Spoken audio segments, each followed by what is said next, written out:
remember. What else did we put on our shopping list? Oh, what a mouth-watering smell.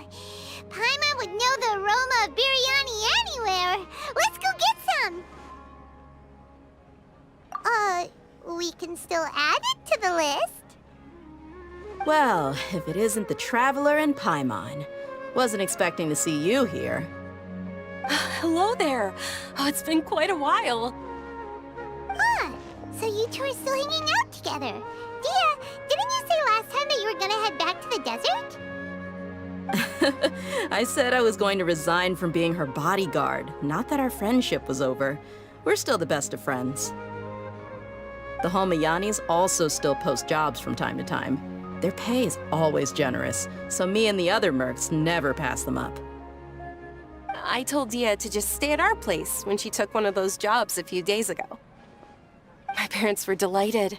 They even said that it always felt like we were missing someone whenever Dehya wasn't around. That sounds like something they would say, all right. They're always so welcoming. Anyway, the job is already taken care of, so I was gonna head back to the brigade as soon as I finished a little shopping. But the master kept insisting, and I ended up staying for another day. You can stay for as many days as you want, Dehya. Father hasn't even gotten around to treating you to his best dishes yet. You know I'm not the kind of person to stay put in one place like that, my lady. Don't worry, though. There'll always be next time. What? She said they'll treat you to the best dishes! Paimon can't believe you can still refuse that! But wait. Didn't you say last time that you would take me on a trip to the desert? Why don't you just take me with you today, when you leave? There are so many places I still haven't visited yet. I'm sorry, my lady, but no can do. There's still a few things I need to take care of back at the brigade. Besides, the desert hasn't exactly been the most peaceful place lately. Oh, come on. Not this again. That's also what you said last time and the time before that. I know, I'm sorry. Just give me some more time, and I promise I'll plan the best trip ever for you. All right, fine. To be perfectly honest, it's not that I wanted to go, it's more like I feel like something is off about you lately. Ever since you first set foot on the estate a few days ago, you've been acting anxious and even paranoid. Have you been delaying our trip because you've run into some kind of trouble? Nah, are you kidding? You're worrying too much. Would you swear on that? Friends shouldn't lie to each other, you know. I wouldn't pry any further if you're willing to swear on what you just said. But if something really is bothering you, then just tell me. You know I'll help you however I can. Oh, looks like Dunyarzad was onto something. You're too perceptive, my lady. Seems I can't hide anything from you. I just thought that nothing good could come out of telling you about the messy happenings of mercenaries. Knowing too much only leads to more trouble. Mercenary life is a dog-eat-dog world where Mora reigns supreme. Everything operates on a completely different set of rules. That doesn't change anything about what I just said, though. We're still friends, and I can only support you if I understand what's bothering you. My lady, you're not gonna stop until you drag it out of me, are ya? All right, I'll share what I know. Let's go somewhere else first. This isn't exactly the best place for a discussion. Okay, let's talk here. Just try not to draw any extra attention. As you may already know, the Eremites have both a lot of mercenaries and a complex organizational structure. Many mercs are no different than me, just going around looking for jobs to earn some mora. My brigade is called the Blazing Beasts. We're not a large group, but every member is loyal and brave. However, not all Eremite brigades are like mine. Some are willing to cross all kinds of lines for the sake of mora. The most notorious is a faction known as Deshret's Relics. Deshret's relics? Judging from the name, they must really look up to... Yep, you got it. I've heard that you've already crossed paths with Ain al-Akmar. They're one of the groups under the Relic's banner. Oh, you mean the group that tried to sell us the Divine Knowledge Capsule? Yeah, they weren't friendly at all. Deshret's Relics is composed of many smaller brigades like Ain al-Akmar. The Relic's headquarters issues orders to all brigades under his control. On any other day, I would want nothing to do with them. Unfortunately, though, the brigade that's stirring up trouble now is none other than Dehya al-Akmar. Dakan? I think it means beard or something. Believe me, it's a really stupid name. I found it insufferable for years. Anyway, the real issue is that Dehya al-Akmar is led by my father, Kusela. Say what now? I think I'm starting to understand your anxiety now. But what did they do?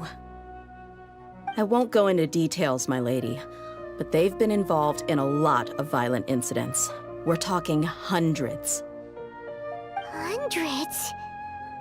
Yep. The scenes tend to be quite gruesome, too. They strip the victims of all their valuables before murdering them. Not only have they targeted merchant caravans and ordinary citizens, but other mercenary brigades as well. That's beyond terrible. They won't even spare their own kind. I don't know how Deshret's Relic sees it. All I do know is that Dehya al-Akmar has become more and more aggressive over the last few years. If I don't do something about them, then even my brigade or the people of Aru village could become their next target. I just wish I knew what's driven him to do this. Yeah. How can your father do such terrible things? I don't know. People change. He's always been pretty pathetic. But at least in the past, there were still a few lines that he wouldn't cross. That's setting the bar pretty low. I mean, if he was even remotely decent, then why would I have to leave the brigade and cut all ties with him? He was loud and foolish, with no real sense of purpose. Instead of doing anything useful, he spent most of his time drinking and chasing after women. Of course, the other brigade members were just like him. Their ruckus would go on night after night. Sounds like a nightmare. What about your mother? Did she ever step in to stop them? Unfortunately, I never knew my mother. I'm sorry, Dehya. I didn't know. It's all right, my lady. That's pretty common in mercenary circles. Didn't I mention that my father was chasing after women? I was the result of one of those encounters with some random person. He told me that he wasn't sure who my mother was. And in any case, she never came to see me. He'd say, "You'll be fine as long as you remember to stick with Dad." But even then, he left most of the parenting to the brigade. The one thing I do remember is that he used to tell me stories. But the problem was that he had terrible taste. He only knew a few stories, and even those tended to be pretty stale. They were tales of desert warriors defeating dragons in the forest, or stories of mercenaries rescuing princesses from rebel armies. Sounds like your typical fairy tales. More or less, yeah. They were interesting maybe the first or second time around, but after about 20 repeats, they started to get a little dull. He seemed to think those stories were the best things ever, though. He was so into them that he'd call the whole brigade over and make them perform the whole thing as a play. Even the toys he gave me would all be story props. I'd get helmets, shields, and toy swords. It was only much later when I realized that the shows were more for him than they ever were for me. What an interesting guy.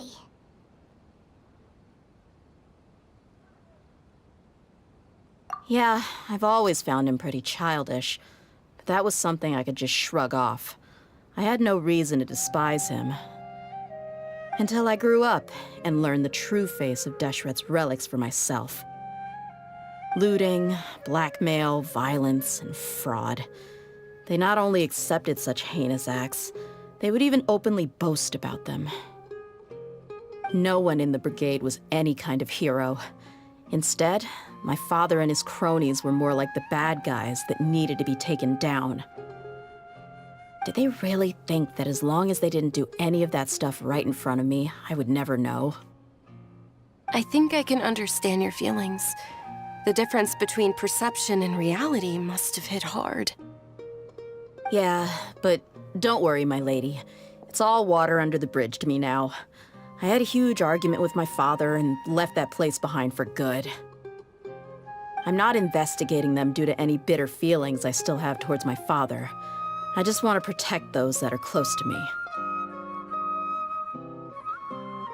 Yeah, I told the boys to gather as much information as they could. Most of the reports concern violent incidents, but there's also some talk of smuggling. I see. But isn't this investigation incredibly dangerous? It is, but every mercenary lives life on the edge. It's a lifestyle that I enjoy. That may be true, but it'll be impossible for those who care about you not to worry. Well, now you get why I didn't want to share any of this with you. What should we do? They both have valid concerns. Huh? But there's no need for you to get caught up in this mess, too. Well, she's super tough, so if she went into the desert with you, then Paimon bets the problem will be solved in no time. I'm inclined to agree. I'd feel a lot more at ease if you took her along to help. I'll wait for news from you in the city until then. Please, stay safe. I'm honored that you care so much for me, my lady. All right, then let's get moving. Our first stop will be Caravan Rebot, where we can catch up a bit with my fellow mercs.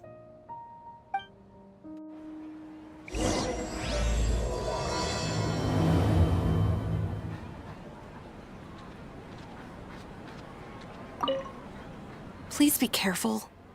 I'll stay in the city and wait for news from you. Just don't do anything reckless, all right?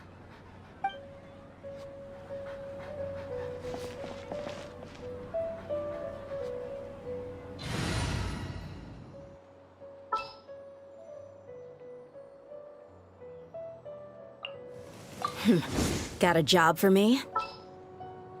Time to broaden our horizons again.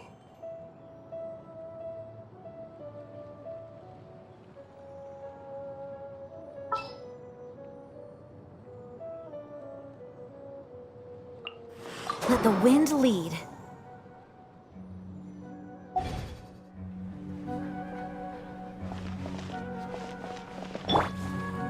I see everything. I sure hope they'll be okay.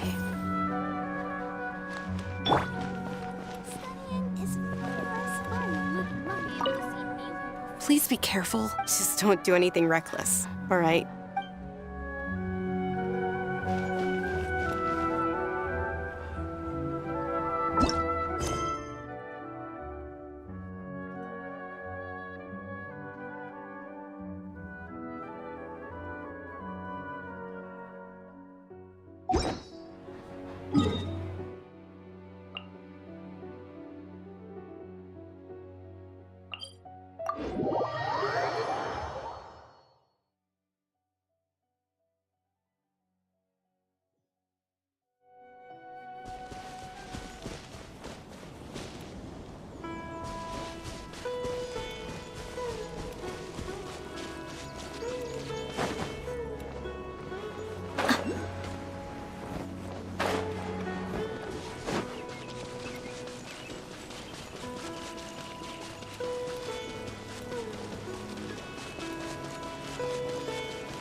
should be everything.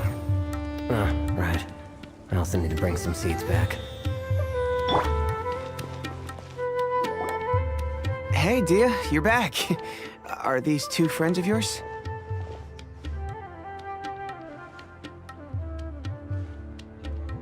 Oh, so you've already become like one of us then? Well, that's good to know. Anyway, since we've got newcomers, let me fill you in on what Dakan al-Ahmar has been up to lately.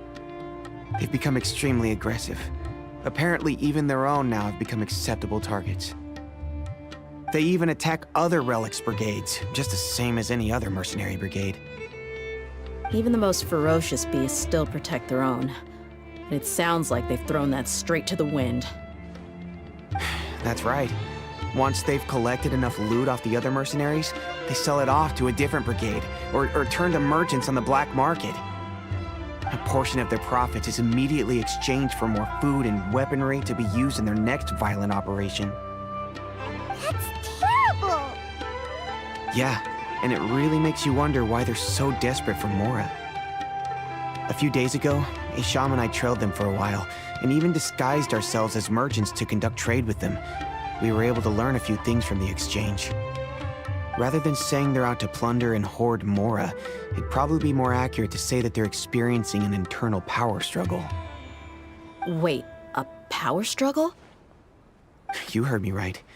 The vast majority of their victims are mercenaries from the other brigades of Deshret's relics. If their only goal was Mora, they could have gone after anybody. The targeted nature of their attacks points to a power struggle between the different brigades within the relics. That's the only plausible explanation we have. Unfortunately, we weren't able to find out anything more specific. It seems they're also trying to keep things under wraps. Oh, one last thing we discovered was that over the past few years, as Dakan al-Ahmar became more and more active, Deshret's relics as a whole became a lot weaker.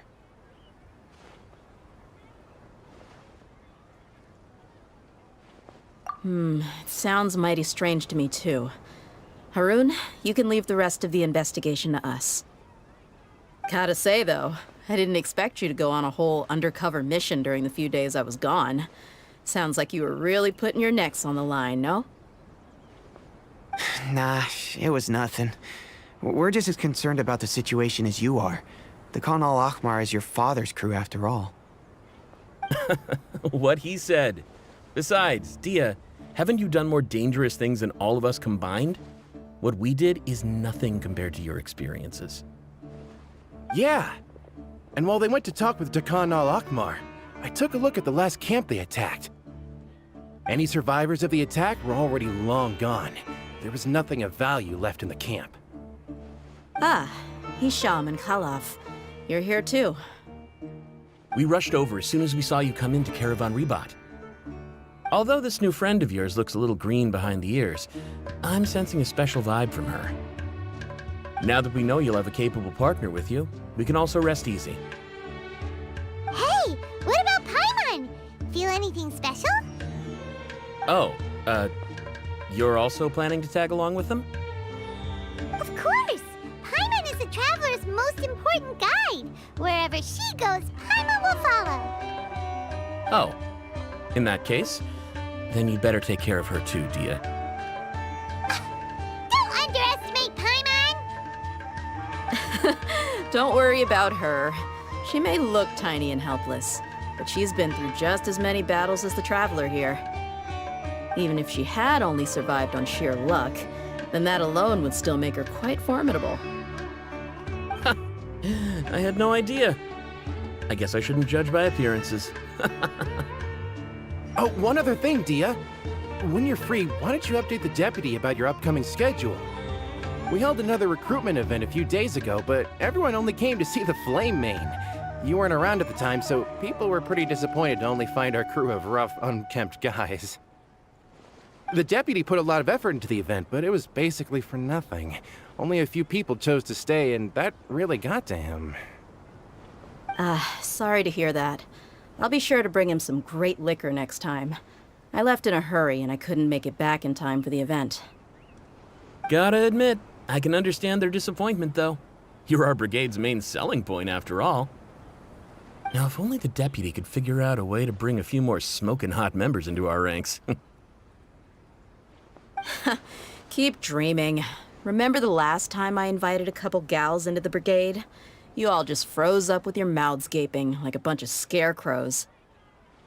The awkward silence and weird expressions left quite the impression on them. They were originally interested in joining us, but after that, they both told me they were too uncomfortable to stick around. Hey, didn't we agree to never bring that up again? Huh? Wait, are you serious? Why have I never heard about this? I don't think you were part of the brigade yet. Are you kidding me? I missed a once-in-a-lifetime moment like that and you weren't even gonna tell me? All right. We can tell you about it later. Now's not the time. Hey, don't you try to change the subject.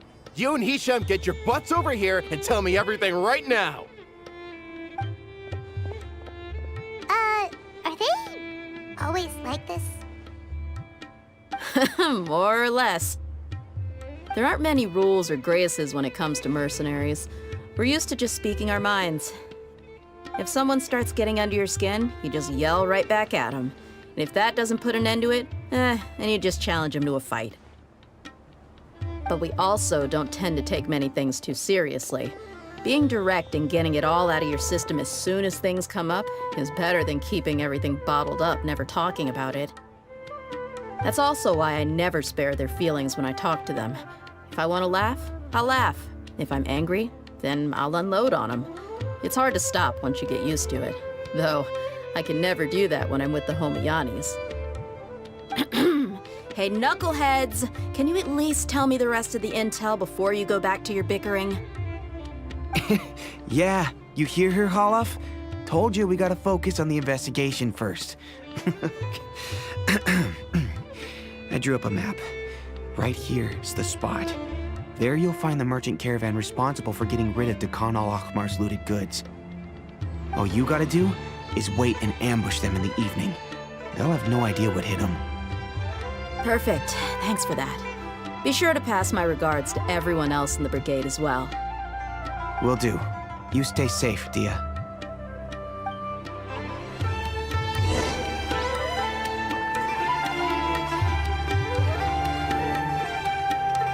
Now, like I said, the two ladies Dehya brought with her were also like super mercs. I'm talking same level as Flame Main here. Oh, you should have seen it. The aura of the two of them when they were standing together, it was incredible. I was just at a loss for words, that's all. Ah, so pathetic. Hey! Shut up!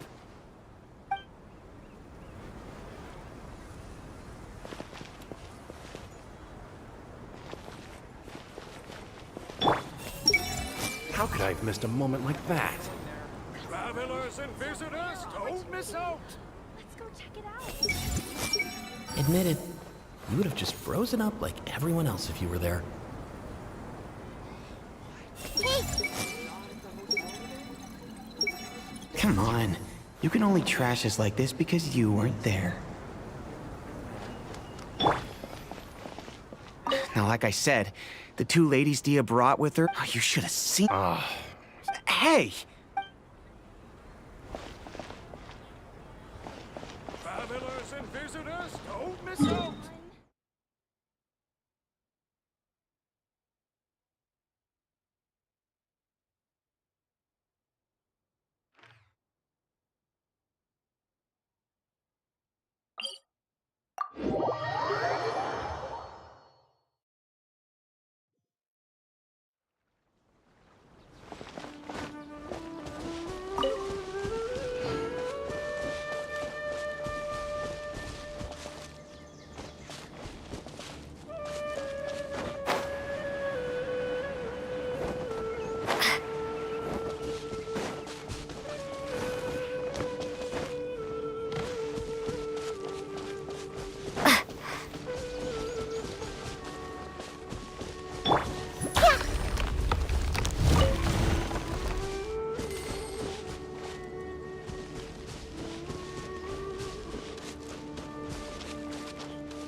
Are you here to Let me amuse myself. Let's get it on! Blink! Everyone hold hands.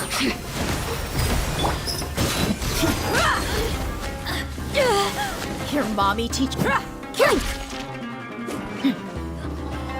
The merrier.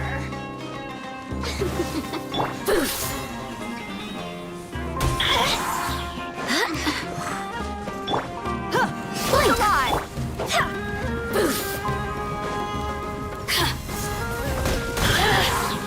Wind, hear me! Over here! Blink! Go! Look at me. Just once more.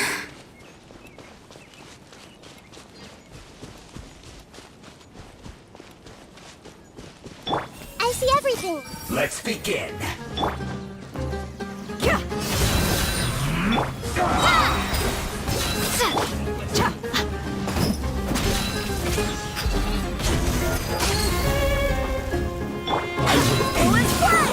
Gloves off!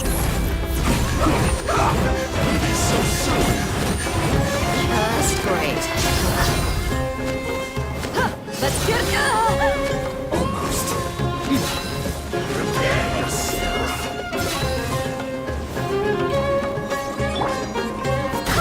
Send this quickly. This was well done. Bombs away! No escape. I swear by my sword! Look alive!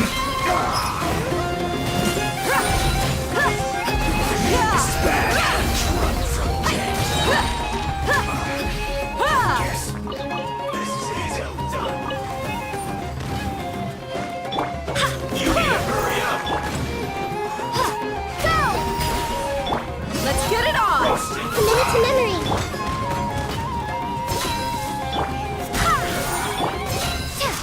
You need to hurry up. This was well done. An unfortunate fault.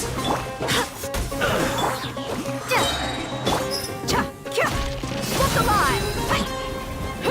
This may hurt a little. Shouldn't get careless.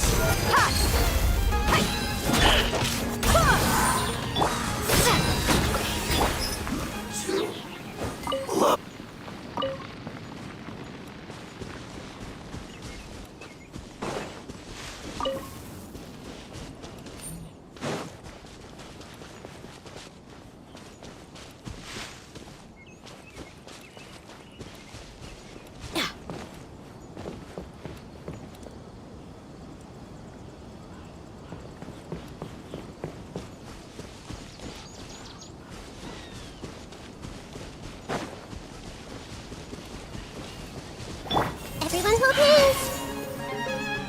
Wipe out!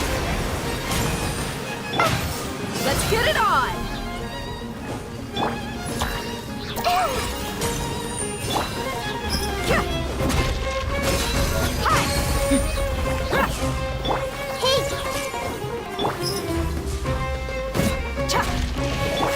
Go!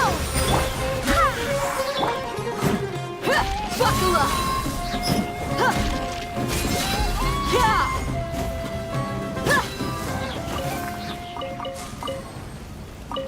Wind, hear me!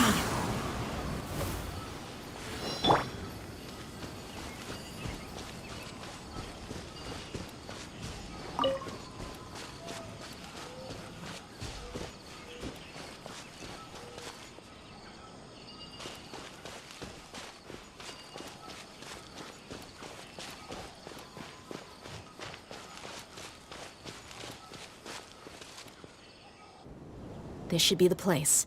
Let's find a spot to hide and bide our time.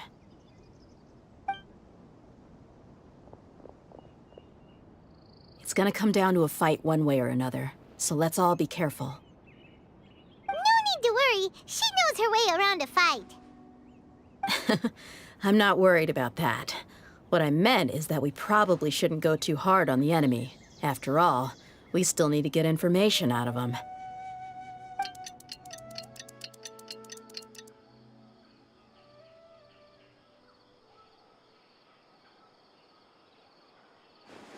Ah, here they come. You ready?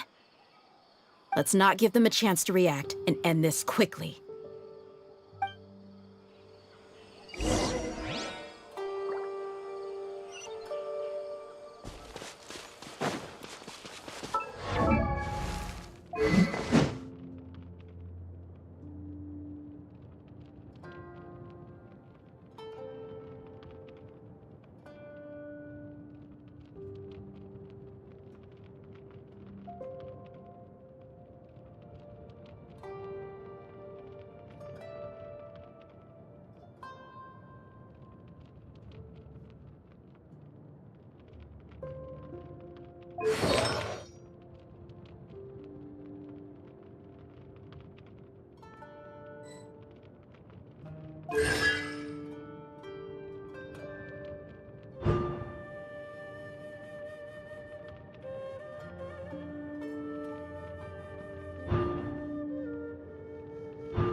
Close enough. Feeling lucky today? Let's blast! Really hurt.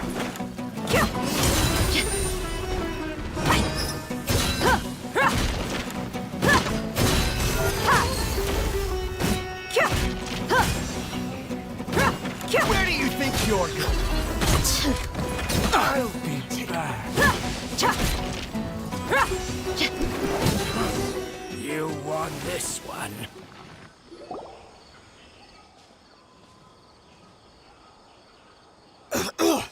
Huh? You're the Flame Main. Good. That saves me an introduction. All right, time for a little talk. Are you buddies with Dakana Lakmar now? Tell me, what are they after? You know the code of being a mercenary just like everyone else. The first rule is to never divulge key information about our employer. What makes you think I'd talk? Ha! That might have worked on an amateur, but I know you're just looking to protect your reputation. Think about it, though. What's your reputation worth if you won't have the other tools you need to succeed in this line of work? Tools like, I don't know, your limbs or eyes? You've got 5 seconds. You might want to think twice about how much your employer's information is worth to you. Whoa! I'm not joking around. We can do this the easy way or the painful way. 2 seconds! I'll save you the trouble.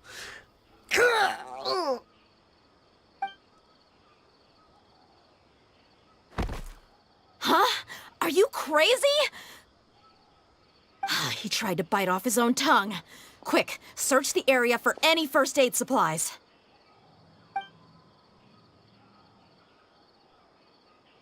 I definitely didn't expect him to go that far. Thankfully, the wound wasn't too deep, and he just passed out from the pain. But why would he be so extreme? I just wanted to test his mettle. You can get a lot of mercenaries to talk just by threatening them. I didn't expect him to be willing to go through so much pain just to deny us some intel. Well, he's out cold for now. We could wait for him to wake up, but maybe it's not a good idea to interrogate him any further. What should we do? Yeah, don't worry about it. It'll be a waste of time to interrogate him again after that. He might just hurt himself again if we start asking. There are lots of goods around here. Let's search the area. Maybe we'll be able to find something. I'm really sorry.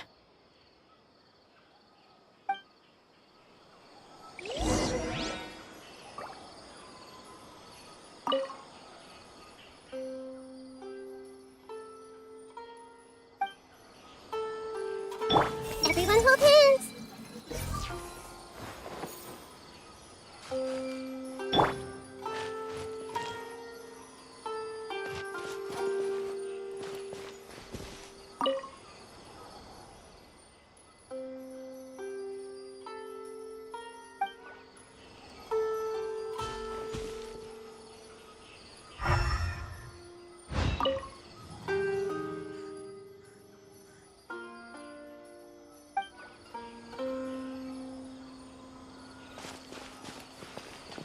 We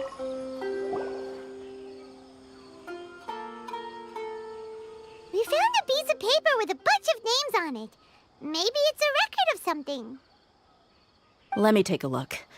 If this really is a merchant caravan, they should have a record of their transactions. Yep. I see an entry for Dakana Lakmar right here. Kusela, Idrisi, Bashar, and Takriti. All familiar names. Dakana Lakmar has been trading for a hefty supply of food, weapons, and medicine.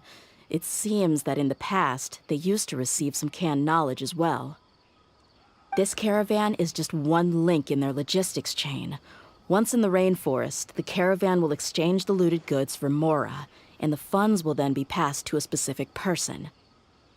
That person will then pack the caravan full of necessary goods, which will then be brought right back to Dakana Lakmar. Wait, why is there no Mora value recorded for the final transaction? No value? Yeah, every transaction before the last one was marked with an exact amount of Mora, but the final one, where they paid for everything to be brought back to the desert, was simply marked as delivered. Perhaps. But they couldn't have known how much they would make off selling the loot. Do they not care about profit margins at all? Anyway, the next part's the records of the goods themselves. There are a lot of entries. Everything was probably sourced from the rainforest.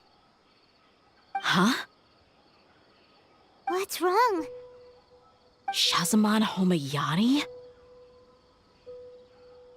Homayani? You mean Dunyarzad's family? Could it just be another family with the same last name? I'd be surprised to find someone with the exact same first and last name. Shazamon Homayani is Dunyarzad's father, and the head of the Homayani family. Just what the heck is going on here?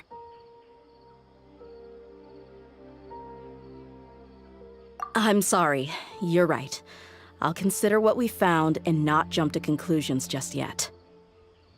But what this piece of paper confirms is that the Homayani family has been providing goods to Dakana Lakmar. What if the Homayanis have been kept in the dark and don't know they've been trading with Dakana Lakmar? That's a possibility, but if that was the case, why is this caravan specifically named Shazamon as their person of contact? They could have just as easily bought goods such as food and medicine directly from Caravan Ribat or Port Ormos.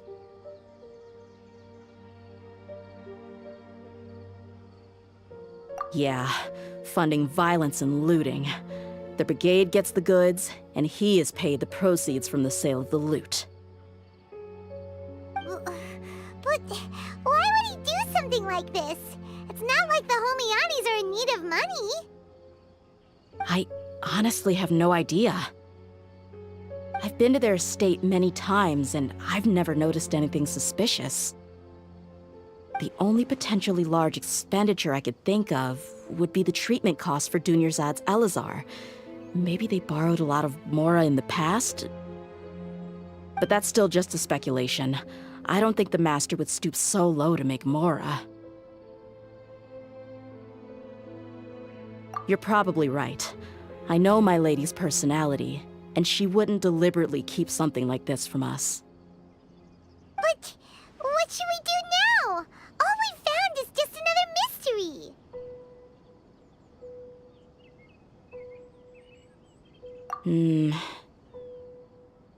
If you ask me, we already have no choice but to confront her about this. I'm not worried. It's too early to make a verdict yet. I still have faith in the Homayanis. Let's go find my lady again. We'll tell her everything and see if she's willing to lend us her support. If we're lucky, we can not only figure out the mystery of this paper, but also follow the trail of breadcrumbs to the people responsible at Dakana Lakmar. Dehya, are you sure this is the best decision? What if instead of getting the help we need, we just end up revealing everything we've discovered to the enemy? I've considered that possibility, but even still, I want to tell her what we found. I think I owe her that much. True friendship is built on trust. She showed genuine concern for me when we first brought up the topic. I can't repay her kindness with doubt and suspicion. That's not how I deal with people. You're right. Paimon wants to trust Dunyarzad too. Yeah. Let's pay another visit to Sumeru City.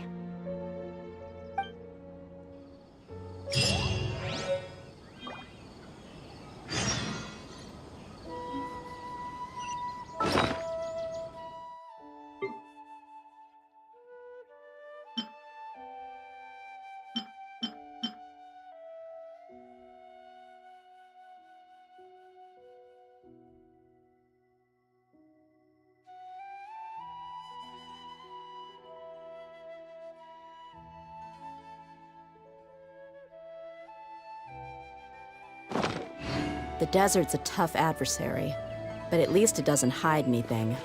What you see is what you get, and whether you take on the challenge is entirely up to you.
I could make a tidy sum selling some of this.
Following orders. Feeling lucky today?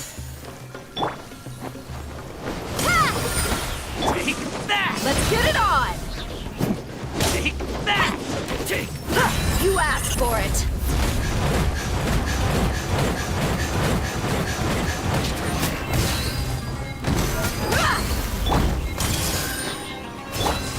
Take that! No more tricks up your sleeve! Take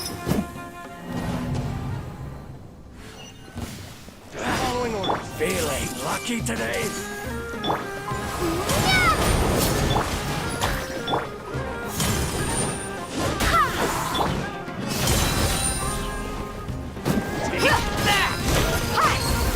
Commit it to memory. No more tricks up your sleeve! Barbados, guide us. Need more!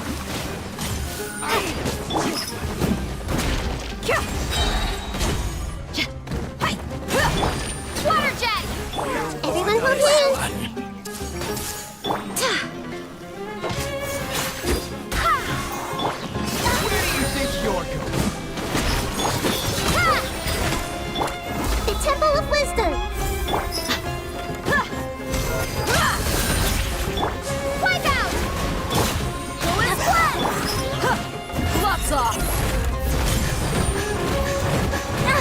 I'll be back. Buckle up! I'm getting sick of this game. Wind, hear me! This may hurt a little.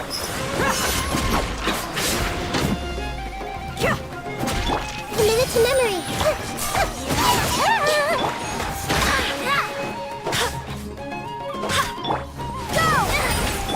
Look alive!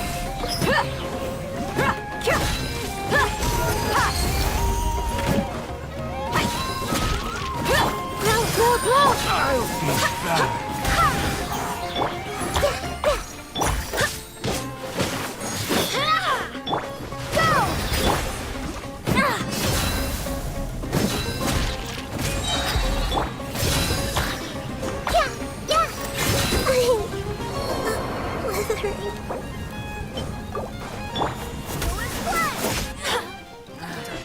New hunting bag. Bombs away! You're dead meat!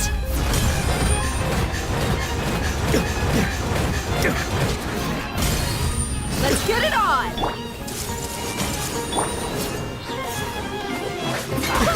Come on, coward. Water jet! I swear by my sword! Commit it to memory. Patience.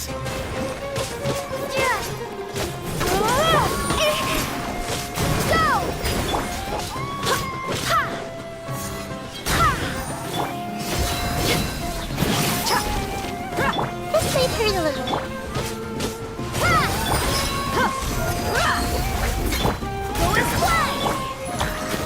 Commit it to memory.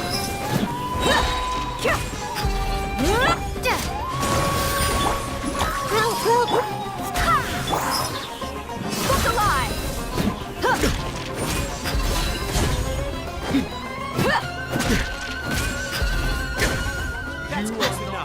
I see everything.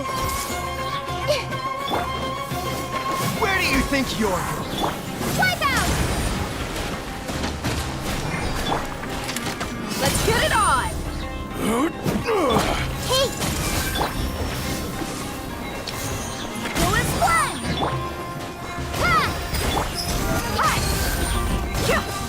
I'll be back. Wind, hear me! I'll be back. this may hurt a little. Make yourselves at home.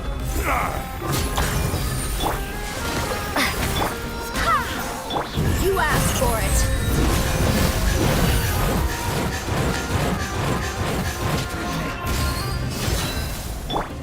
Commit it to memory. Go!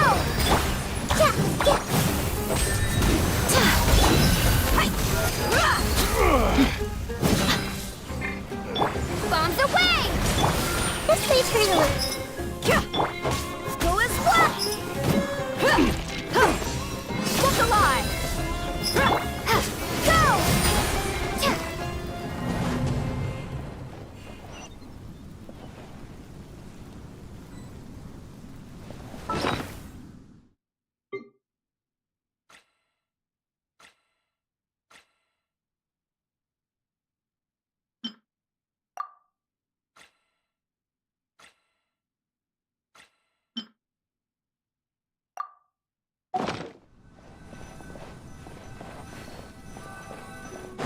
Following orders. New hunting. Lucky today.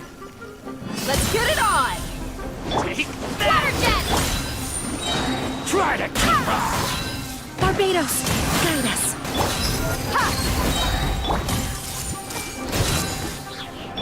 No more tricks up your sleeve. Gloves off! I'll need it.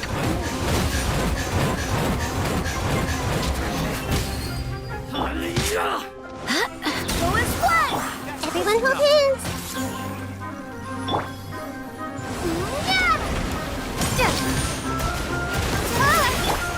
Buckle up!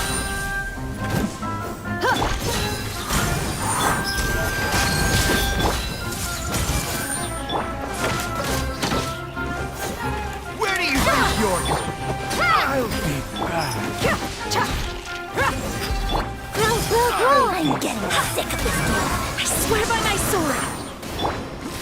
Share my knowledge. This may turn a little. Go! Look alive! You asked for it.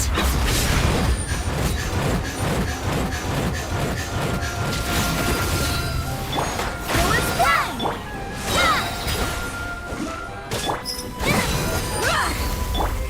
Committed to memory. Time to go to work. Bombs away! Buckle up!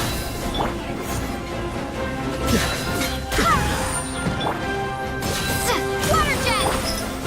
Hi! No more tricks up your sleeve! Now you're testing my patience.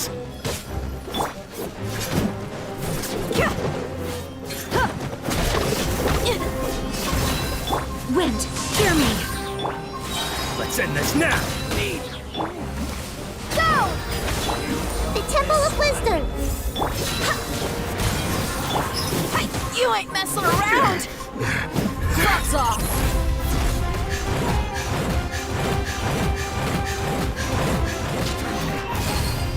Let's get it on! Grow, grow, grow. Following orders.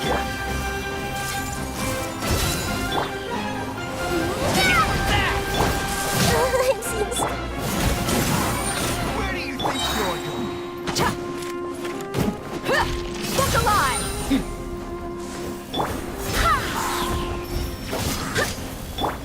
Go!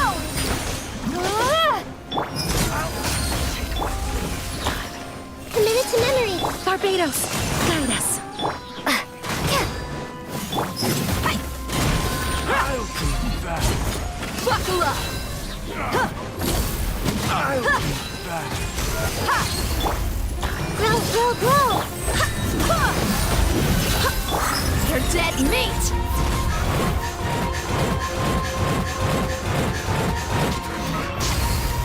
This may turn a little. Make yourselves at home. Barely through! Look alive! Go! Grow, grow, grow. Hi! Full is blood! Wipe out! Wind, hear me! Water jet! Let's get it on! You are not welcome. Hey,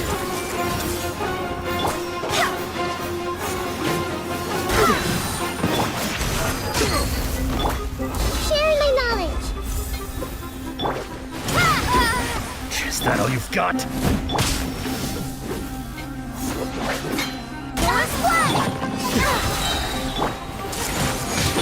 You asked for it!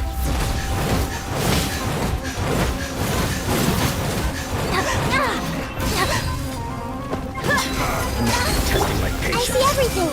I'm getting sick of this game! I swear by my sword! Committed to memory. Look alive! Go! This may turn a little. Bombs away! Stop fighting.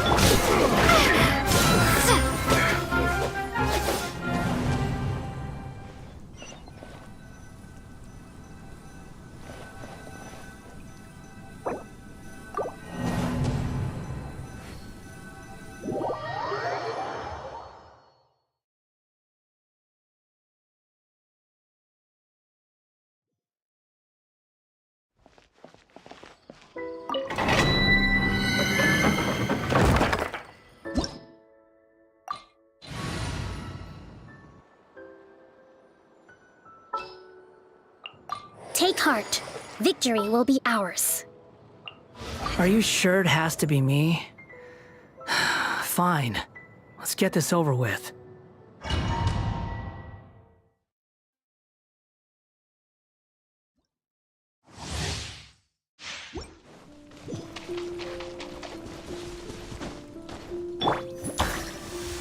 Hold the line.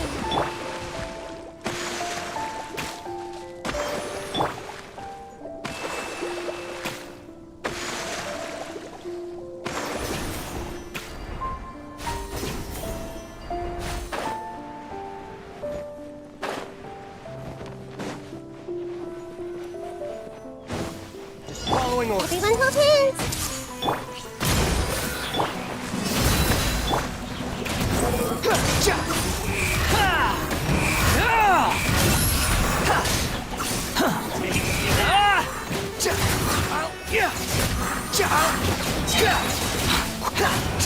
Cry louder! That's close enough. I see everything. Buckle up! Behold!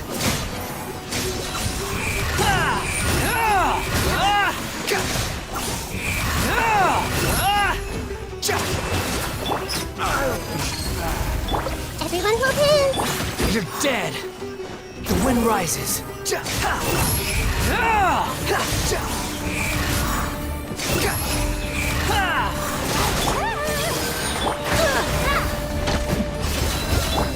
Allow me. Don't win from you. Yeah. Let's move out.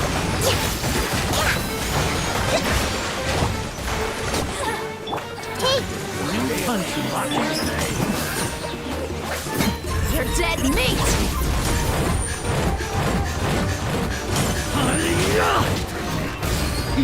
Let's get it off!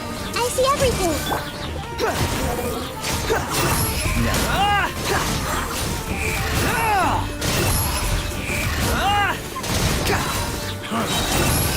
Know your place! Grow.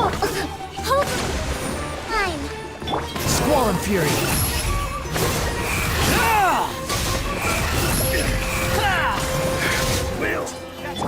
Everyone hold hands.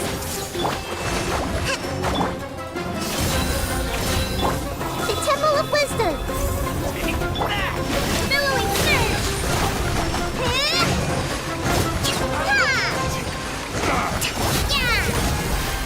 Where do you think you're Rest and rebuild. The wind rises.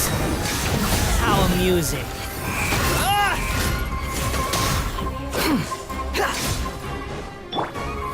Look alive! Hey.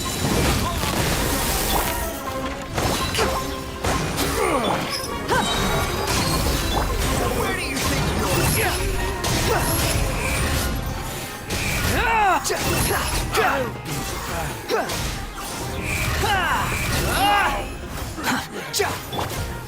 Let's get it off! Squall and fury! I see everything. Hold the line. Make yourself a room. You asked for it!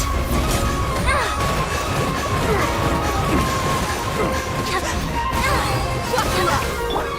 Covenant of the Deep.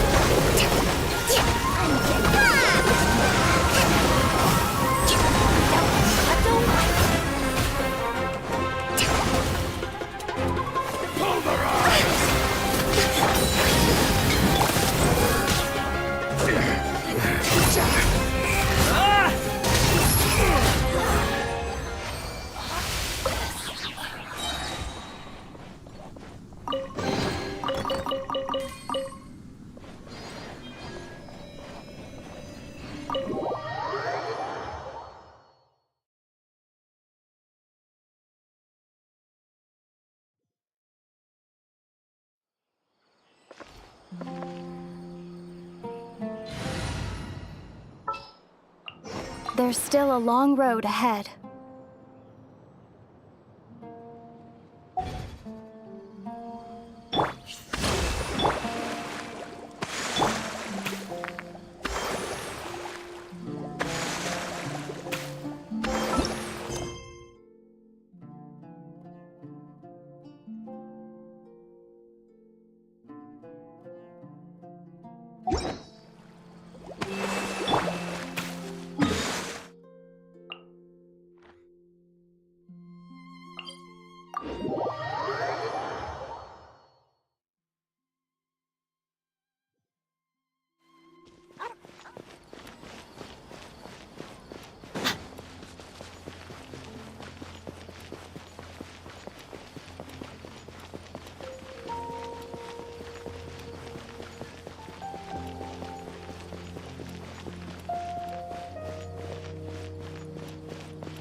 Can there still possibly be a good ending to all of this? They are father and daughter, after all.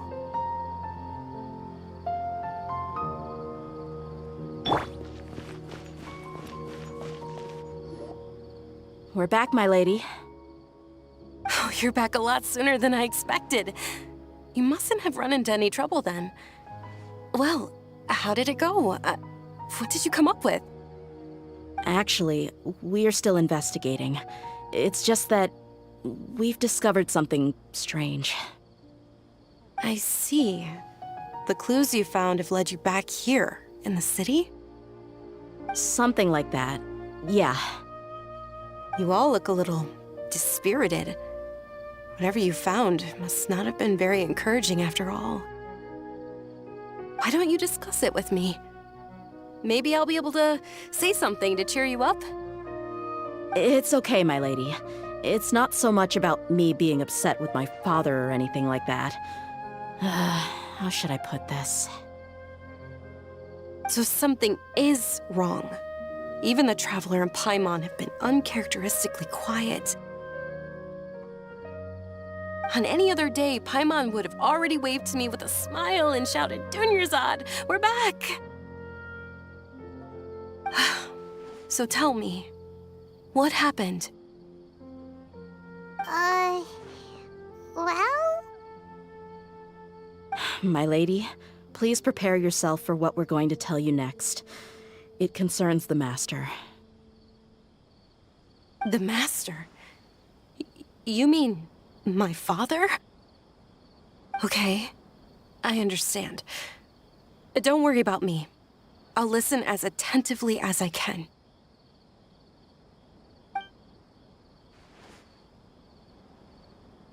My father has been supplying goods to Dakan al-Akmar?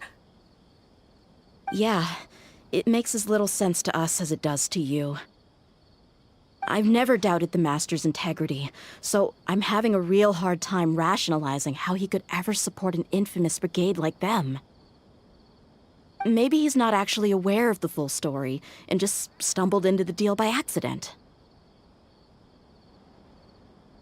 I can't help but agree with the Traveler. Huh? You mean you feel the same way, Dunyarzad? Thank you for sharing all this information with me. Since you've told me everything you know, I should also tell you about some doubts that I've been harboring for quite a while. In the past, I thought that my father hired a bodyguard for me so that I wouldn't run away and get lost. However, there are plenty of capable mercenaries in the Corps of 30.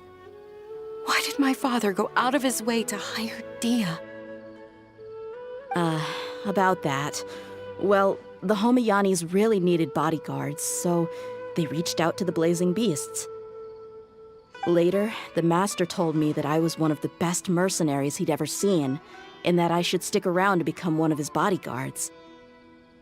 He offered me a pile of Mora, so I just signed on. Well, but that didn't really answer my question. Just think about it. Why did my father specifically reach out to the Blazing Beasts? Maybe the Corps of 30 just didn't have anyone available, or maybe someone recommended us. I've never given it too much thought. I think I get what you're saying. You'd think none of this was a coincidence. Precisely. At first glance, nothing seemed strange or out of place. But there are many parts of the story that don't actually make any sense. If my father had always been in contact with Dakan al-Akmar, then it would make sense for him to bring Dehya into our house. You mean the goal all along was to get Dehya to be your bodyguard?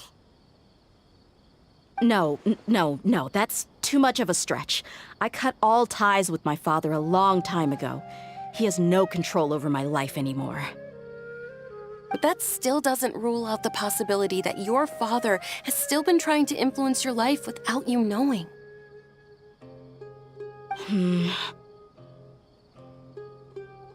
So, the Master was not likely an innocent victim in all of this?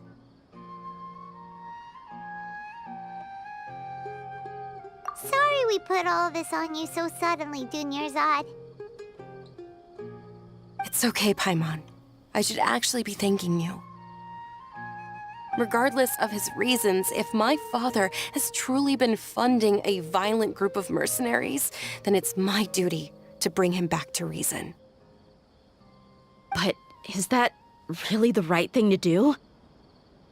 My father has committed many atrocities and deserves all the punishment that he has coming to him. I have zero sympathy for him. You may call me an ungrateful child, but my feelings will remain the same. However, the Homiyani family has treated me with nothing but generosity and kindness. If we decide to investigate this further, we could end up implicating the entire Homiyani family. I would be biting the hand that's fed me over all these years. Dehya. It's all right, Dehya. If anyone were to ask, you could always just say that I'm the one who instructed you to get to the bottom of this. You don't have to do that, my lady. I'm not conflicted because I'm afraid of taking responsibility. Besides, you're the one we should all be worried about right now. Hey! It's still too early to give up hope! What was the thing about friendship again? Right, yeah, trust! You said that yourself, Dehya! Besides, there's no point on getting all riled up before we've confirmed all the facts!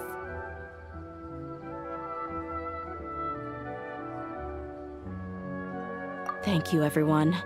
That makes a lot of sense. I guess I should always remember the trust that I've placed in people. In which case, my lady, could you ask the Master to come out and have a chat with us? Sure thing.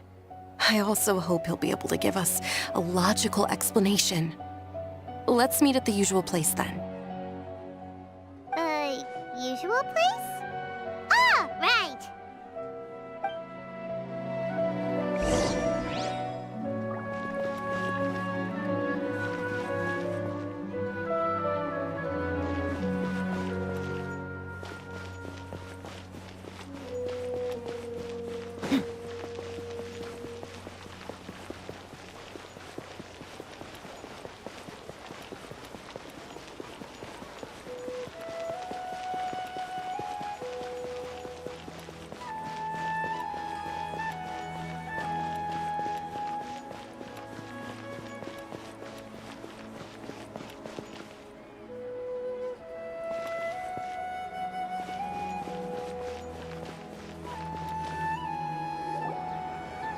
Thank you for coming, sir. Please allow me to introduce these two. This is the Traveler, and next to her is her travel companion, Paimon. Ah, yes. My daughter has mentioned them from time to time. It's a privilege to finally meet them in person. But we may skip all the pleasantries for now. What is the important matter you wish to discuss with me today? Well, we wanted to bring this transaction record to your attention. There's something on this record that we're all pretty curious about.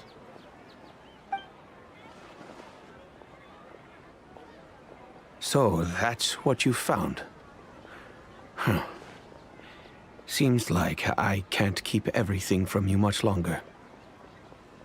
If you wouldn't mind, we'd like an explanation. Well, it's a long and difficult story. And to be perfectly honest, I'm not sure if I'm doing the right thing. What I do know, though, Dehya, is that the truth will bring you no solace. If anything, it will likely cause you a great amount of anguish. Wait, me? Yes, I understand perfectly why you came to see me. And I am touched by your collective commitment to do the right thing. But knowledge always comes at a price. And sometimes, as they say, ignorance is bliss. Your father, Kusela, and I both believed that. Of course, you have the right to seek and learn the truth, but I must warn you. The facts of this matter may reduce everything you've built for yourself into sand, blowing in the wind. If you must proceed, then Kusela's heartfelt efforts will also fade into the wind like a fleeting mirage. His heartfelt efforts? I'm sorry, sir, but I'm not sure I follow. I've made it this far in life without a single drop of my father's support.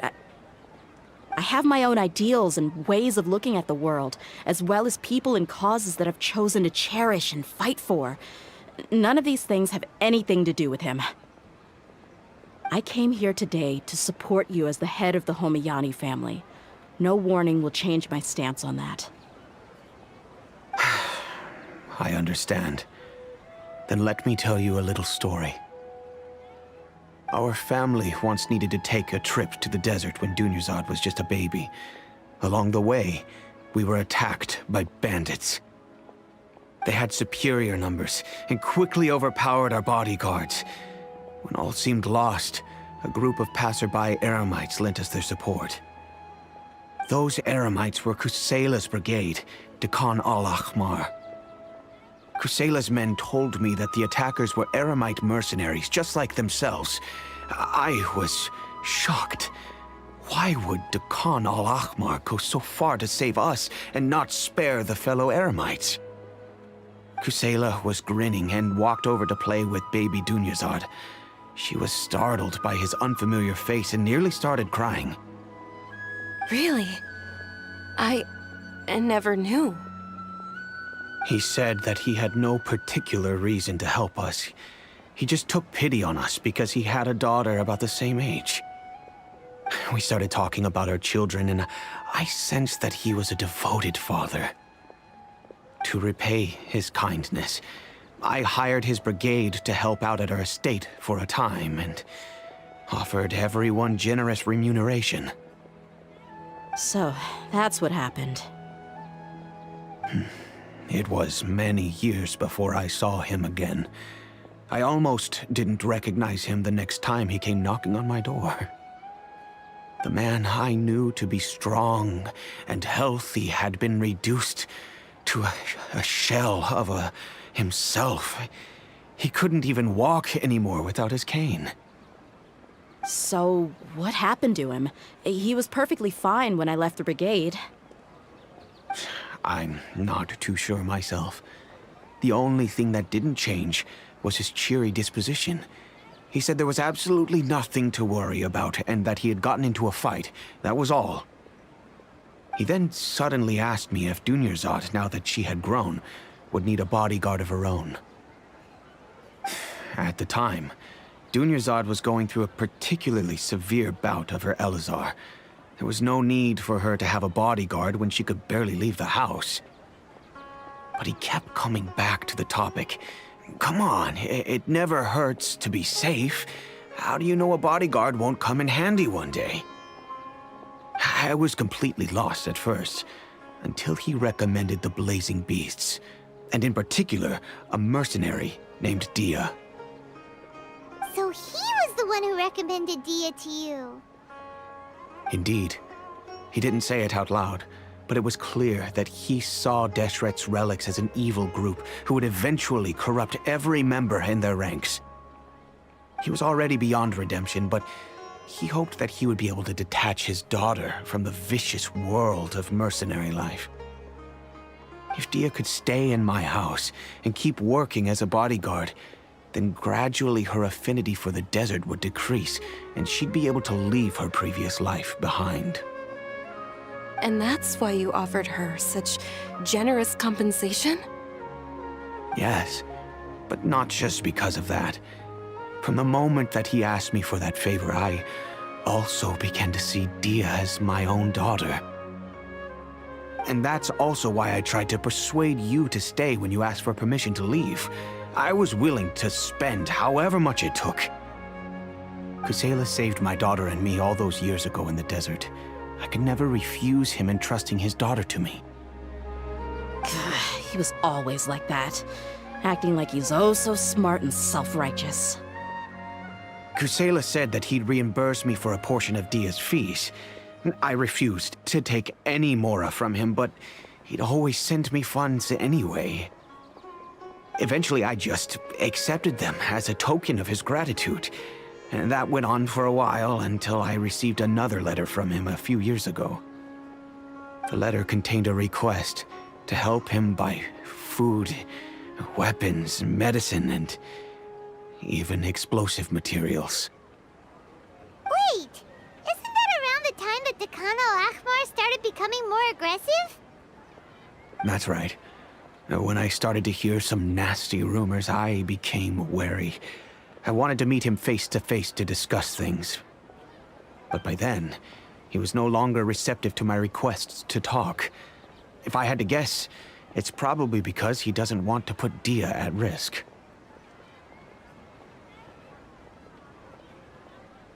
That thought occurred to me as well. I figured that he probably came to me for help because he had nobody else to turn to. After some deliberation, I decided to send him some food and medicine.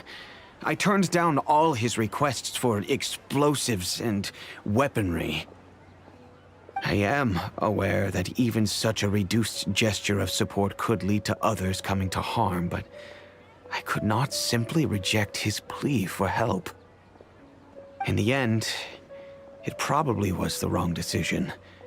I plugged my ears to the rumors and just chose a solution that made me feel least guilty about myself. If you can, please tell me where he is now. None of the things he's doing right now make any sense if he's just trying to keep me from getting tangled up in his world. If all he wants to do is steer clear of me, then maybe he shouldn't have brought me into this world in the first place. Oh no. Dehya, please don't feel that way. I'm just angry because I can't wrap my head around any of his actions.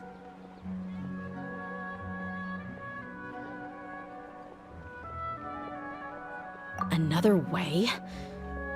I don't know. I knew him, and he was nothing more than a childish brute. I can't understand what's going through his head. But I guess you do have a point. We haven't uncovered the whole truth yet. We still need to figure out his exact actions and reasoning for these last few years.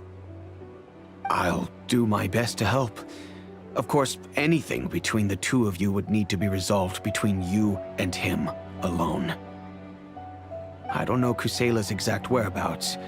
Outside of supplying his brigade with some goods, I tried my best to avoid getting involved any further with him. However, there's a man on the list named Jawed. He used to be a mercenary in the desert and is now a member of the Corps of 30. He's responsible for supplying weapons and liaising with the Deccan al-Akhmar's merchant caravan. I think he should know Kusela's whereabouts.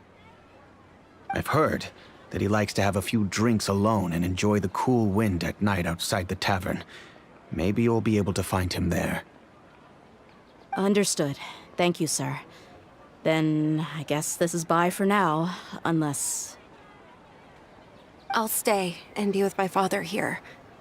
To be honest, I'm still a little dazed and haven't finished processing everything quite yet. My father has indeed done something wrong, but if I think about it, I'm also not sure if there was a right way to handle this problem. I feel like our only course of action is to turn everything we know over to the Corps of 30 and let them render judgment. Yes. I am prepared to accept whatever verdict they choose. It's time to face my mistakes.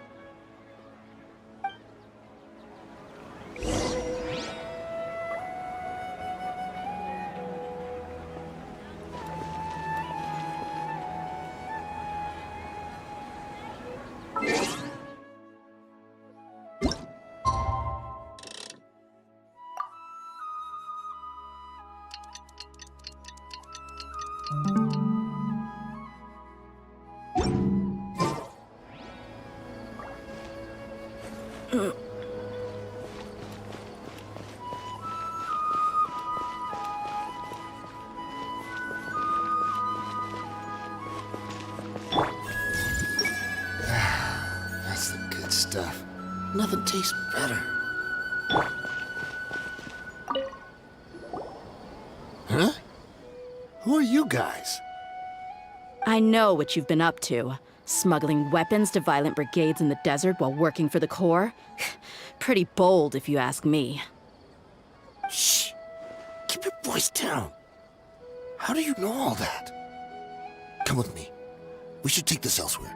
I'll be happy to talk things over once we're somewhere private.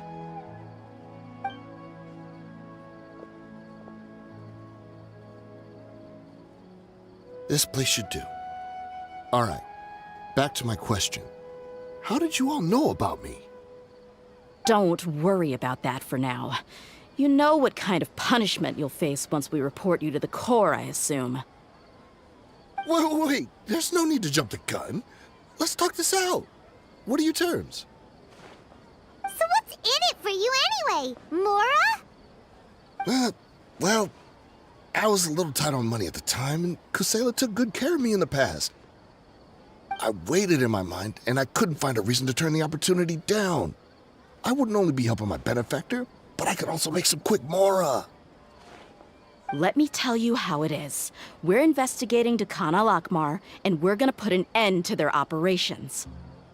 If you provide some help for us, then we might just put in a good word later to reduce the terms of your punishment. Hey, why don't we discuss this a little first? Listen, I made quite a bit of Mora from my last run. You just give me a number, and I'm sure we can... Shut it. My patience is running out. You should know when a mercenary is after something other than money. All right, sheesh. But you gotta promise you'll put in some nice words for me later. They're always on the move. Here's the spot they were at the last time I made my delivery to the desert. Feel free to go have a look. I'm just telling you though, it's not on me if they're not there anymore. Sure. And then you can forget about any nice words from us. Hey, come on. Now you're just being unreasonable. Really? And how do I know you're not leading us straight into a trap? Don't forget, you're the one with no bargaining chips. All right, I get it. Why don't you go take a look, and if they're not there anymore, I'll try to figure out something else for y'all. Now that's more like it. Let's move. And as for you, try to stick around the city until we get back. You don't want us to call the folks from the Corps and have them drag you back to the city.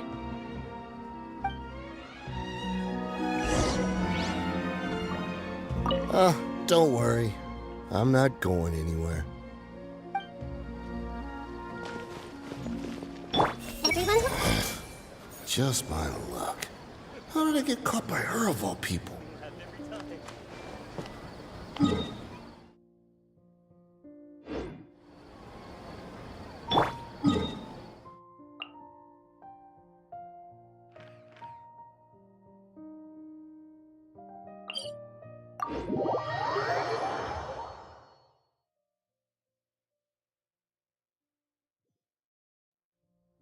Stay close.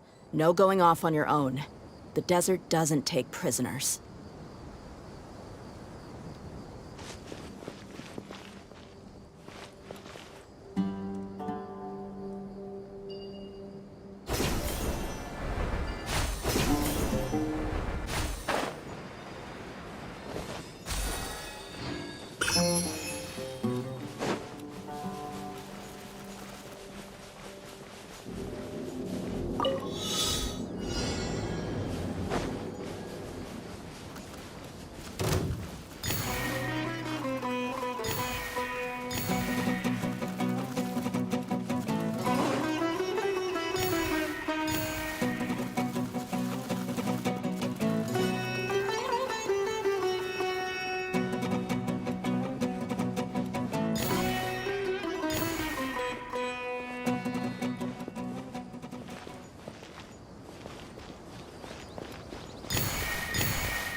Well, how about that?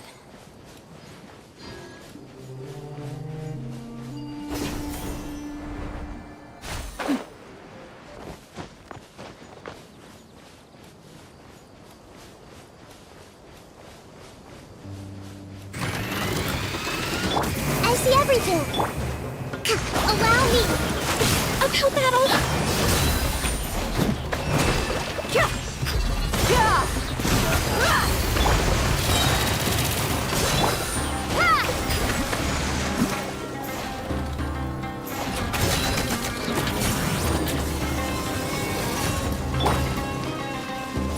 Minute to memory. Rest and rebound. Water jet!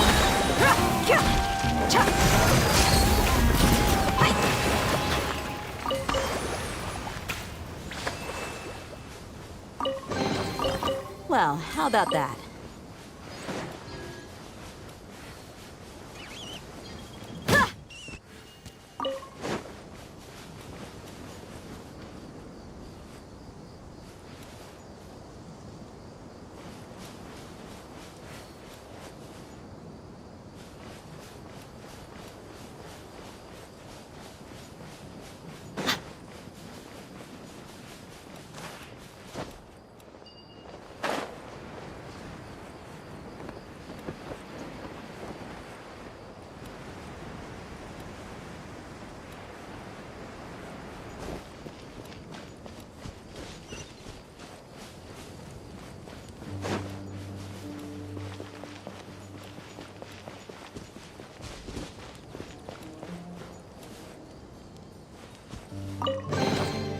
Well, how about that?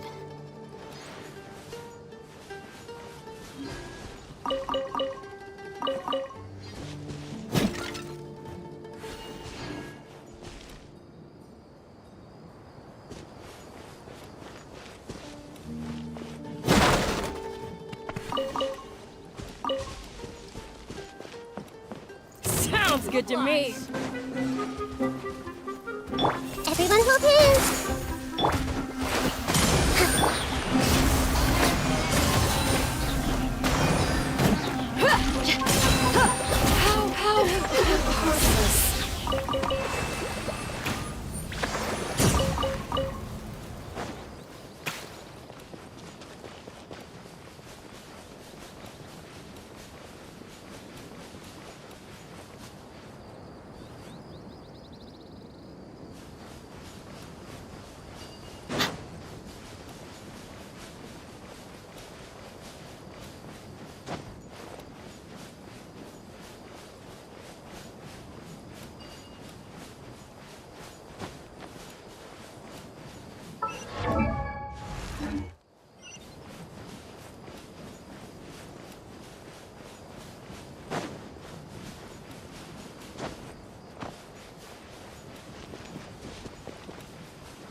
That's close enough. Everyone hold hands. Take that! Where do you think you're going?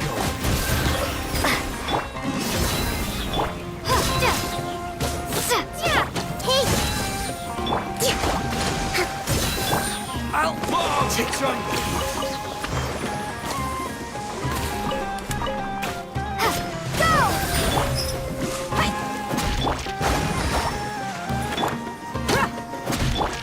I'll be back.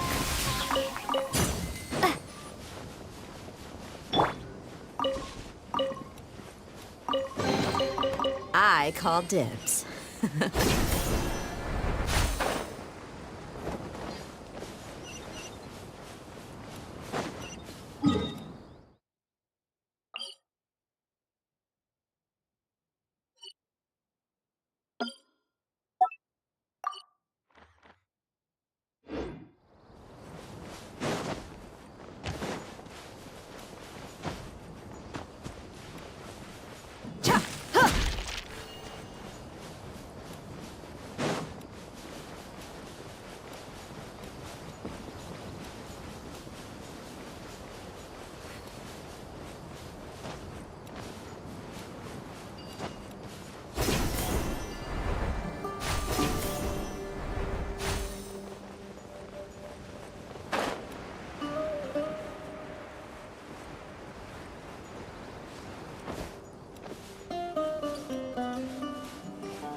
Ready for anything.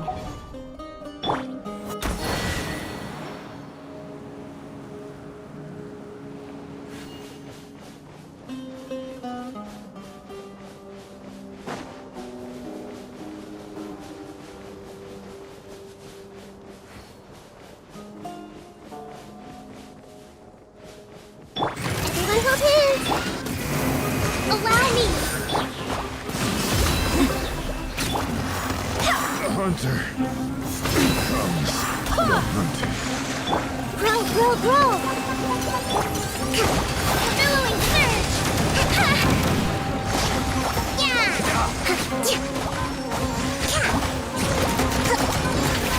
Hold the line. Look alive.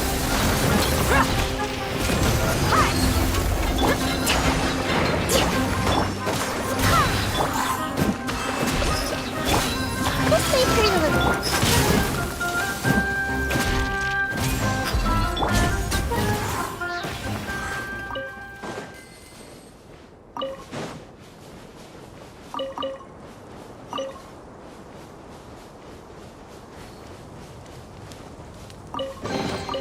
I hope the others find some.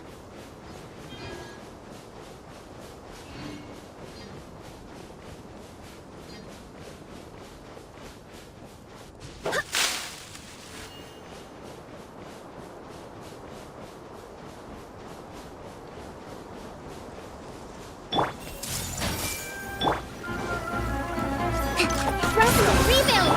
Let's get it on! I see everything. The hunter becomes the hunted.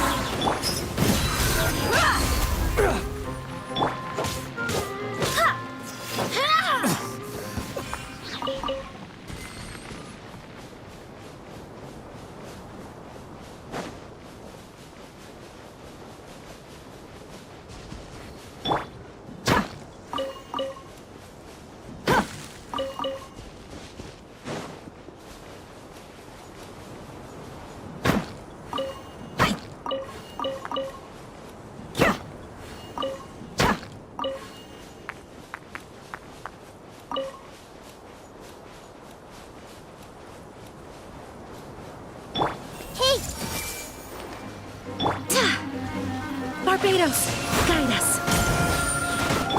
Buckle up! I see everything. Allow me.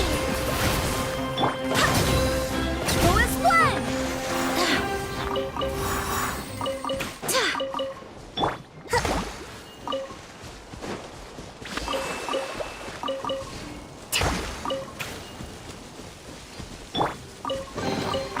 I call dibs.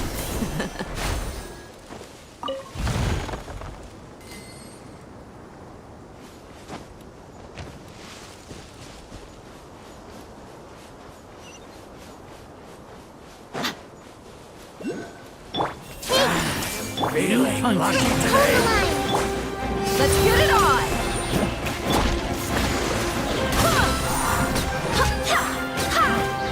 You want this one? Committed to memory.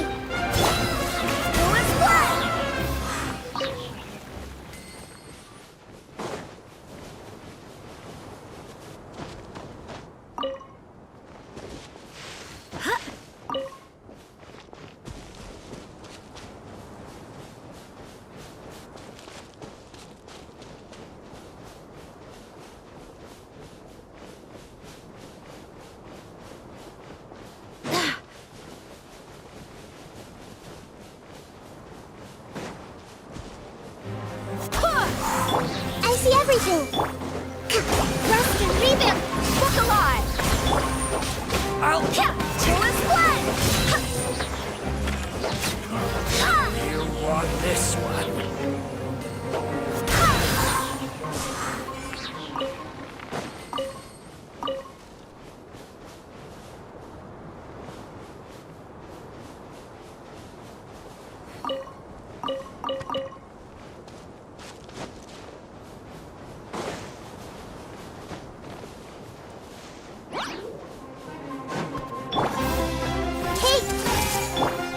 Hold the line.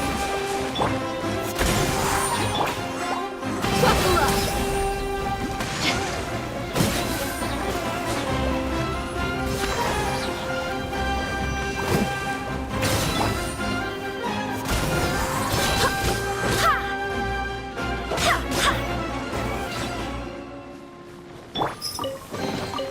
Well, how about that?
Rule.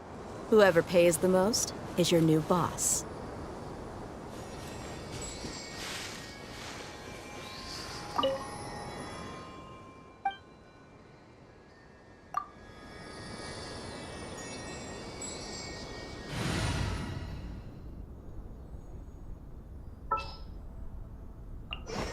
Just what will we come across this time?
Well, how about that?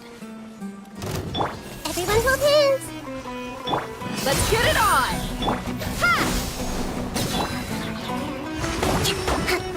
Allow me!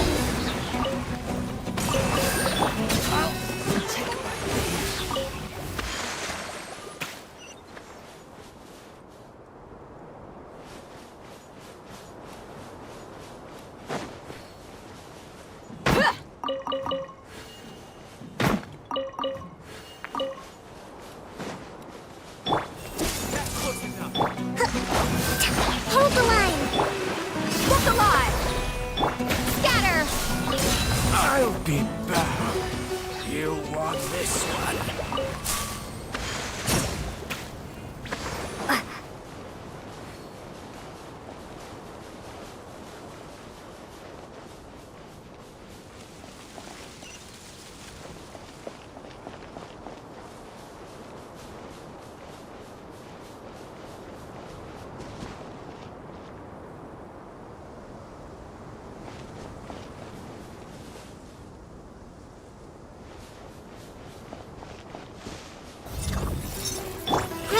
Grow! Rust and Reviv! Let's get it on!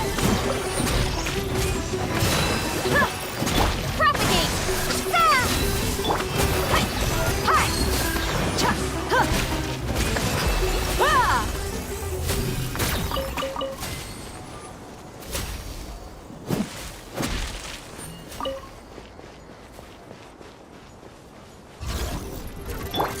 Hold the line! This might hurt a little. Walk alive! Huh! Hi! Ha! Cha! Huh! Ja! Ha! Ha!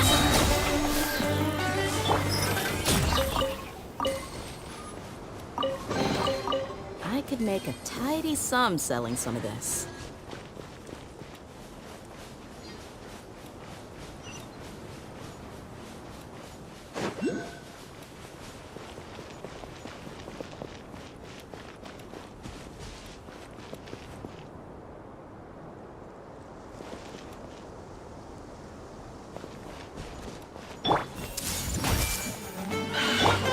Allow me! Wakula! Scatter! Huh! Ja!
new punching bag.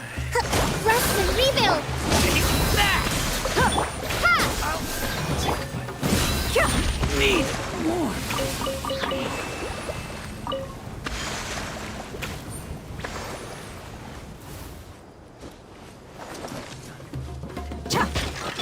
Everyone hold in. Allow me. Let's get it on! Where do you think you're going?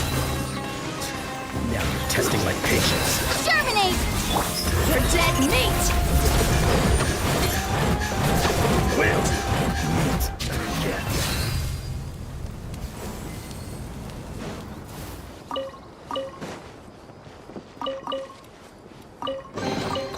I call dibs.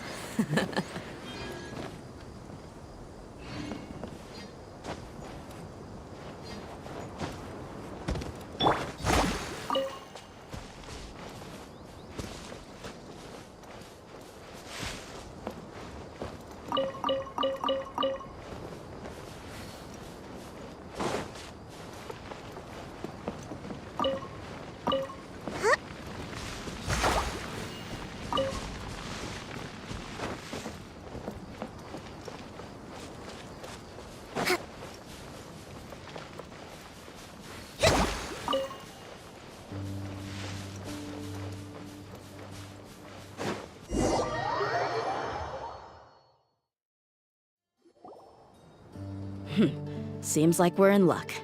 That should be their camp right up ahead. Let's go. We'll finally get to the bottom of this ourselves. I'm here to see Kusela. Tell him to get out here. Dehya, why are you here?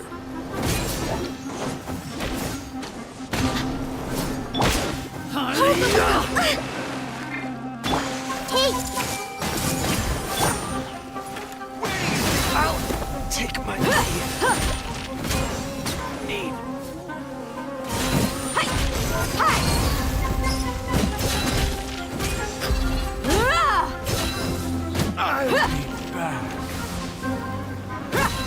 Haven't you all done enough? Oh, so are you also here to stop us? Stay out of this. It's got nothing to do with you. I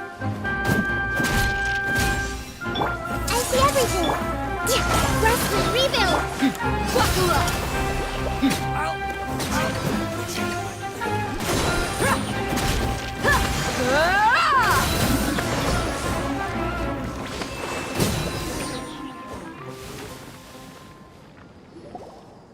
Oh, she's so strong. Enough fighting. We all know each other, and I don't want to take things too far. Just bring Kusela to me. There's no use hiding him anymore. Did you understand a single word I just said? Or do I need to bash your skull in some more? All right, everyone, let's all just calm down for a second.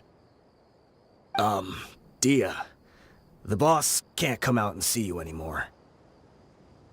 He died a long time ago. What?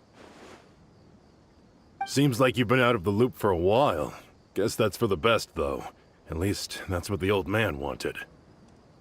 When did he die? What happened to him? A few years ago, Kusela broke up Dakan al-Ahmar and went to the Deshret's Relics headquarters by himself. So is that when you guys started acting up? We would prefer to call it taking revenge. Every last person in Deshret's Relics must pay in blood for what they did.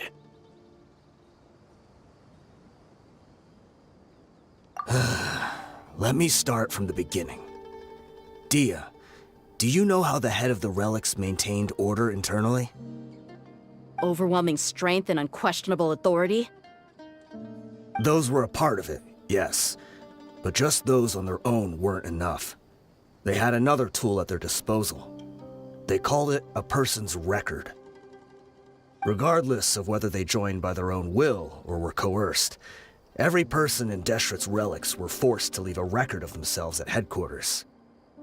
Whether it be their deepest sin, some unforgivable act, or their most immoral exploit, the record served both as a symbol of loyalty and the perfect material for blackmail.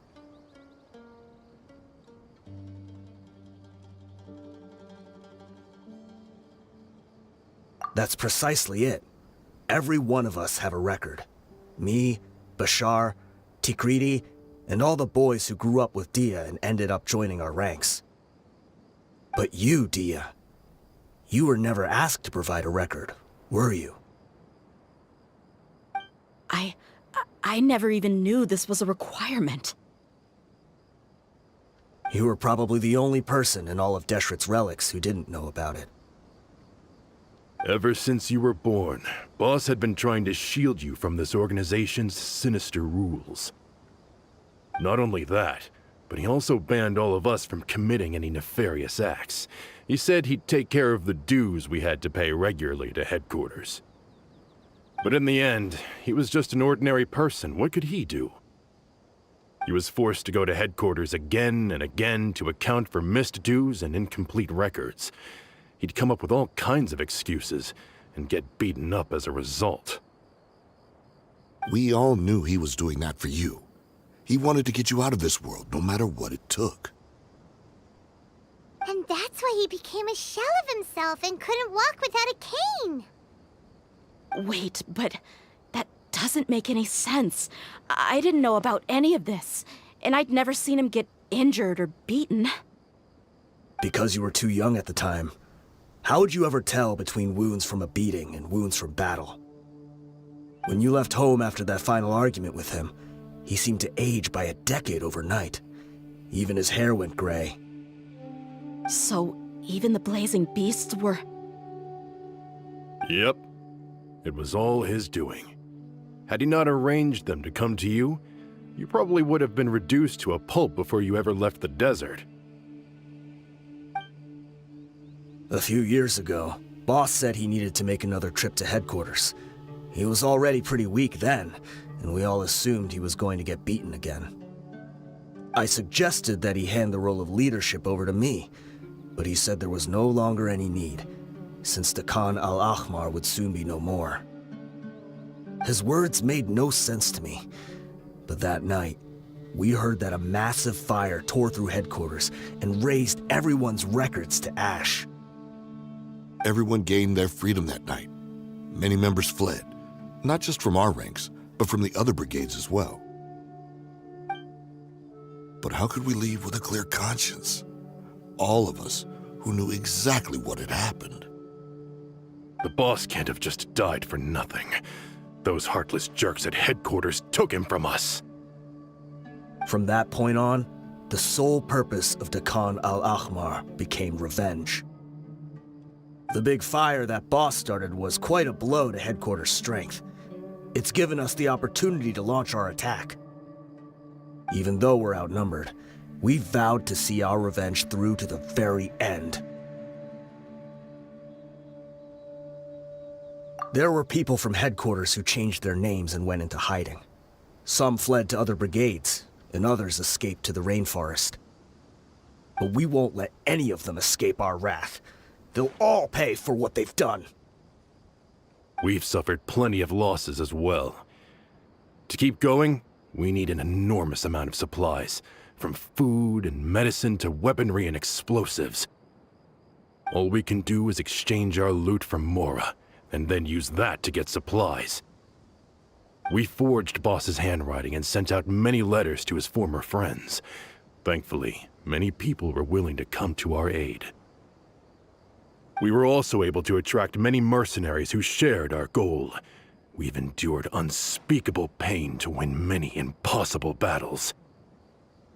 Deshret's relics have become weaker and weaker, and now we finally have an opportunity to directly strike their headquarters. Paimon doesn't know what to say anymore.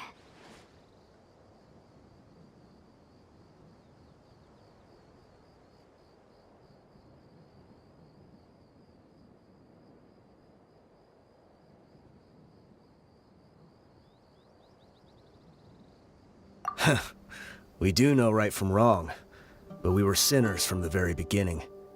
We do not deserve the freedom that the boss won for us with his life. Boss always loved his old-fashioned hero stories. Those tales about sacrificing yourself to save the world. We used to always laugh at him for it. But in the end, he really went and lived those stories out himself. As for me, I never considered myself a hero. We're all the lowest of the low. We have no right to even imagine such an existence. But maybe those hero stories he liked foreshadowed everything that was to come. The spirit of the hero touched all those he had saved, and more people joined his cause. Maybe we were all just acting along with the play in the beginning. But as we acted the parts and recited the lines, we were drawn in. And now, we want to see the story through to the end. I'm sorry, Dehya. I know you always found us insufferable ever since you were young. Just think of this as a madman ranting.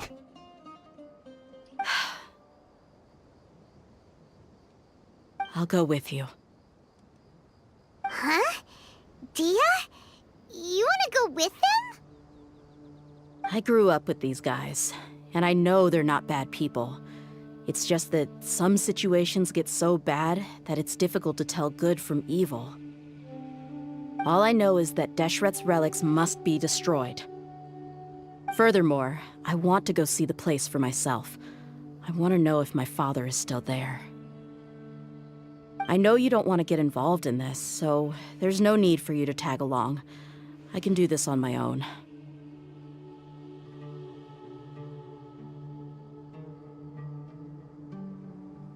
Yeah, Paimon feels like we'd only regret it if we don't see this through to the end. Thank you. We'll be a lot stronger together with you. I bet Boss would lose his mind if he ever knew you'd join us at the very last moment like this. Considering all the losses and injuries we sustained, we can't afford to turn down someone as powerful as you. He can think whatever he wants. But the fact is, I owe him this much.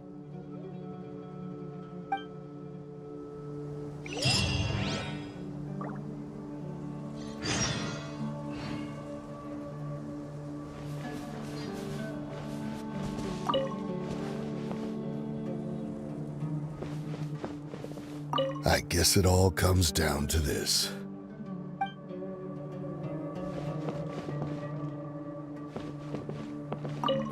What a bummer. I just had to get injured now, right before the final fight. Be sure to punch one of them for me, huh?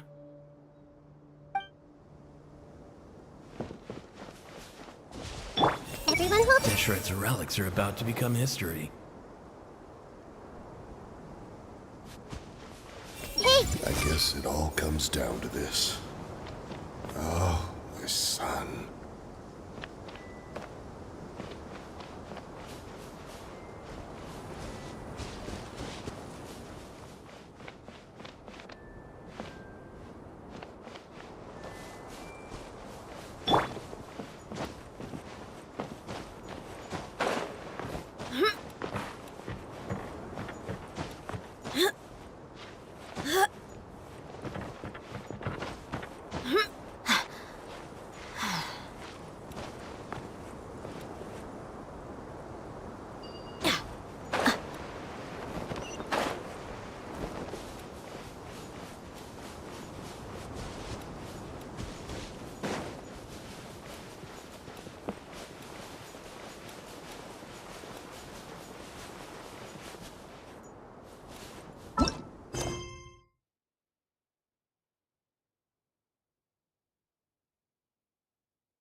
desert's a tough...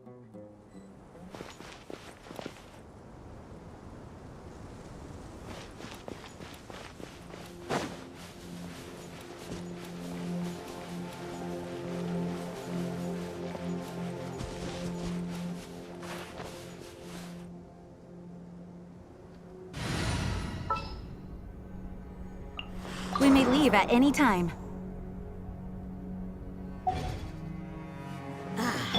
Go as one!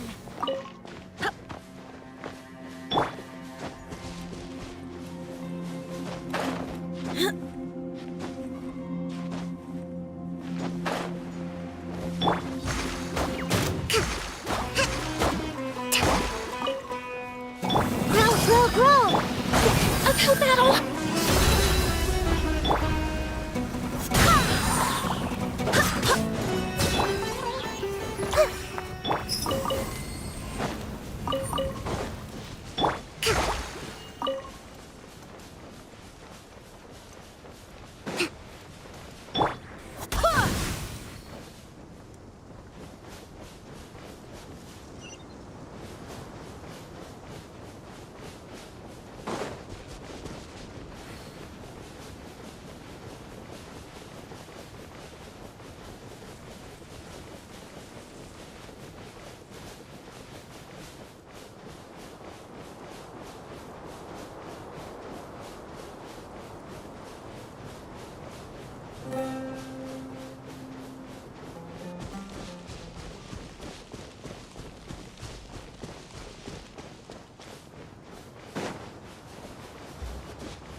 I call dibs.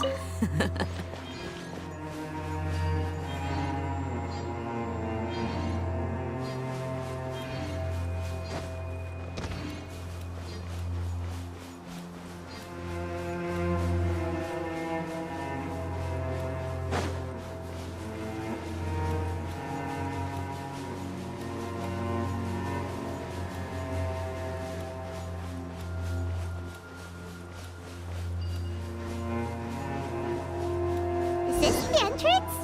We sure didn't run into much trouble on the way here. Should be. I don't think they have enough manpower left to post guards and defend their perimeters.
finish this quickly.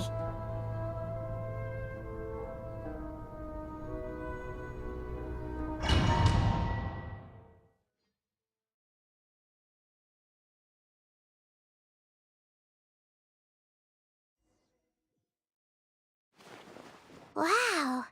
Paimon didn't expect it to look like this on the inside. They should all be holed up in here. Don't know how many people they've got left, though.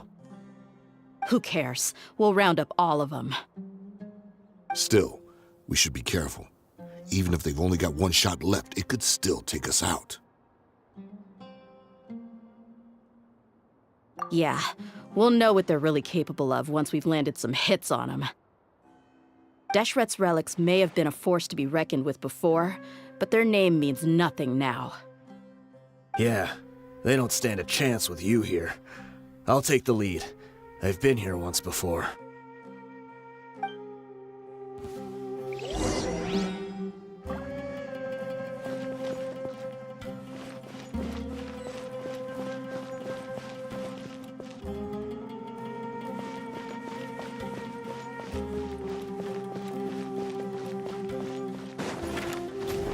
Eat this!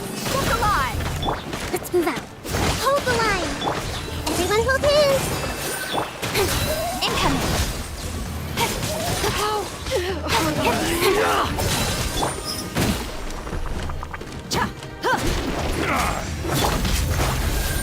This might hurt a little.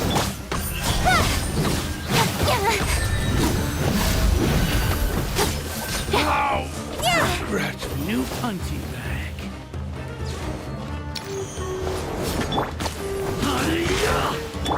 Hey! Allow me!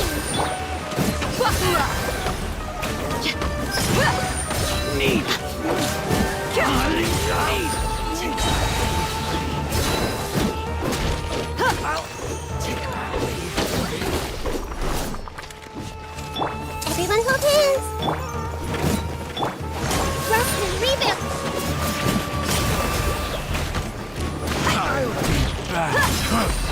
You want this? Buzz off!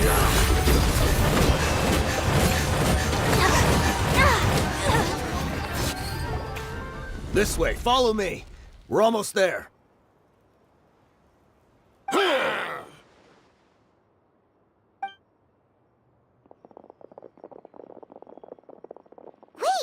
They went charging ahead without checking for any traps!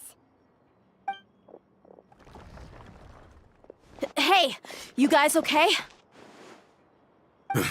It seems like we just got trapped in here. Don't think we triggered anything else. Watch out, the enemy's coming from ahead. Well, now that things have come to this, seems we'll have to fight our way through. Don't worry about us. We knew something like this could happen. Go and take a look around. There could still be another way through. Let's go! We can't let the boss down! Let's check if there's another way! The sooner we can make it through to help them, the better! Let's see. I think I see a way through over there, but it's being blocked by something. Let's try our luck with that mechanism. Okay, let's go!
That's alive!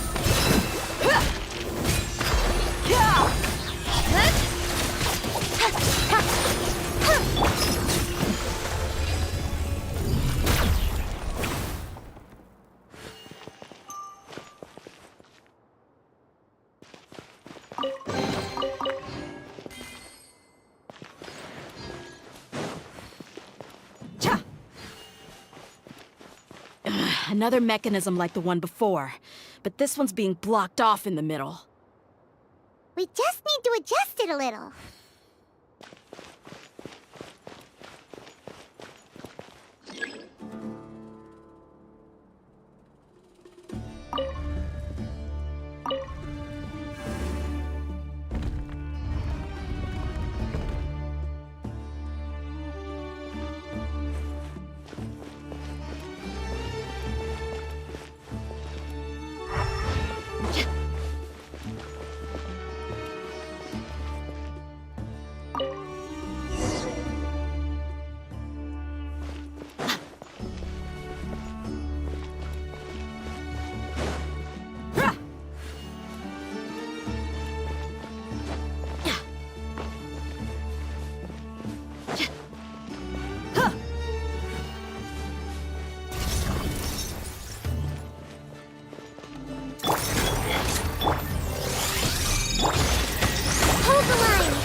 I see everything!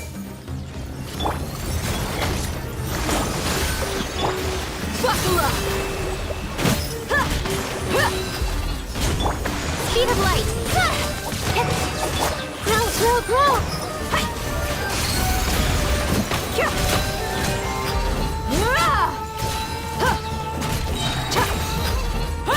Don't blink! Hey!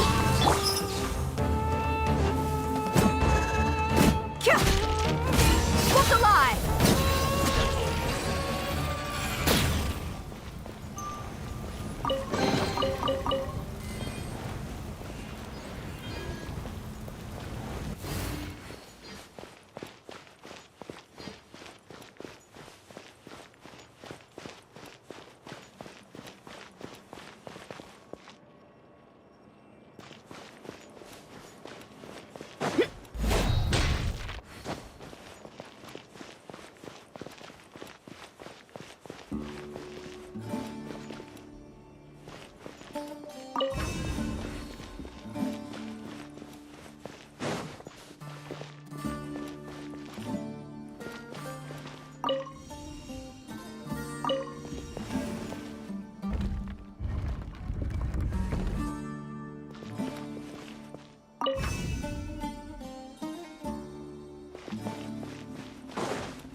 I wasn't expecting anyone to make it through from the other side.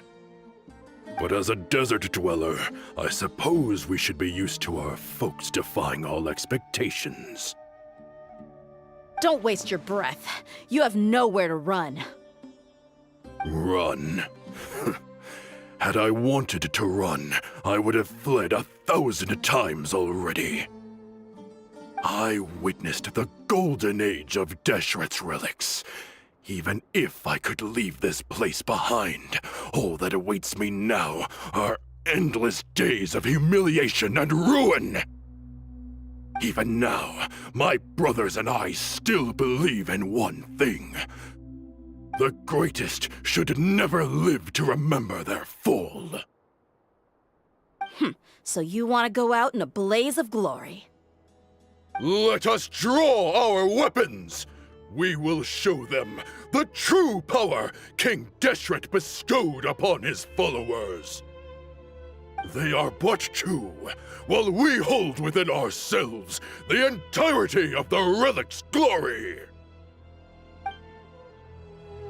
Wave 1, charge! Eliminate them!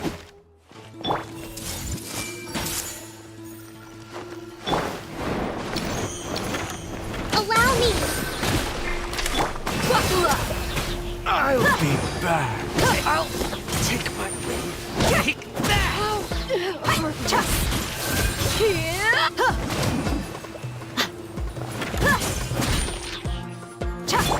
Speed of light. Don't think that you've won. We're just getting started.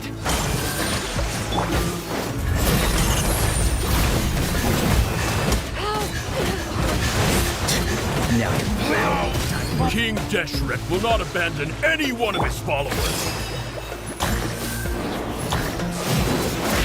Let's end this now. I see everything. Allow me. Now you're testing my patience. Let's now. Take my. I'm getting sick of this. We'll meet again. Pulverize!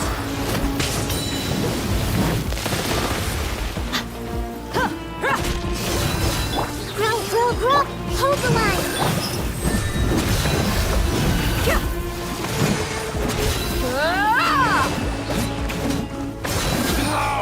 Brothers!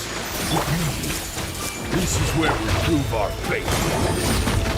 Do you all just want to die? None of us plan to leave this place alive! Allow me.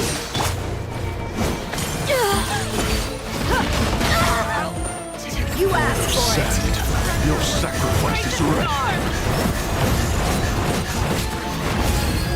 Let's get it Pound on! it to the ground! This may hurt a little.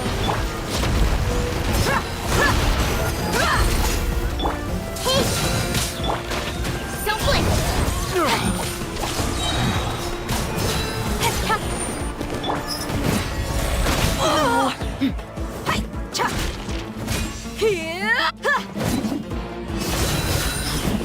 Goodbye. But we'll meet again. The golden slumber. The commander has finally fallen. But they're still coming at us! This place is like a gladiator's ring. They just keep coming no matter how many we beat! Yes, keep fighting! There's no need to fear, and no need to back down! This is our last stand! When the next wave comes, try to draw away their attacks. I'm going to see if I can take out that high platform.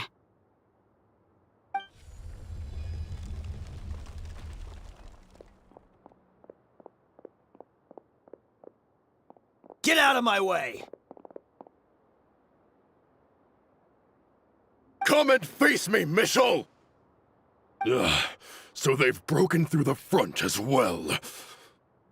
Apologies, Lord Michal.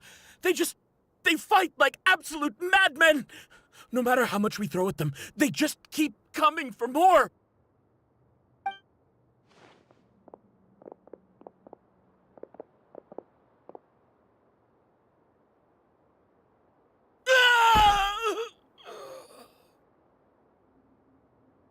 So, it would seem like this is the end. Time to pay for everything you've done, Michel. You think I would give you that opportunity?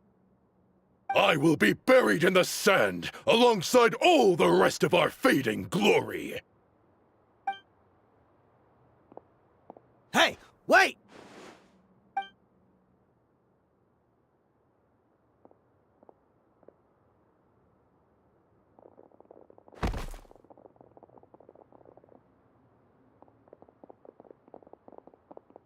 We were too late.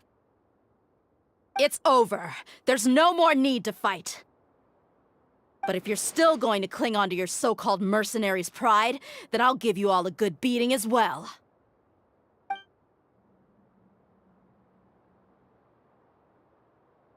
Hey,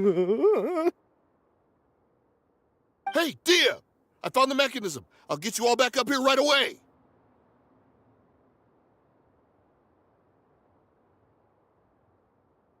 Let's go.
Who are you filthy rats? And why are you always pestering us?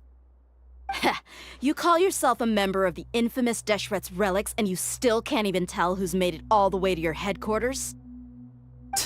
Who knows what intent a bunch of rats may have? We try to catch a couple, and you all just show up on the other side instead.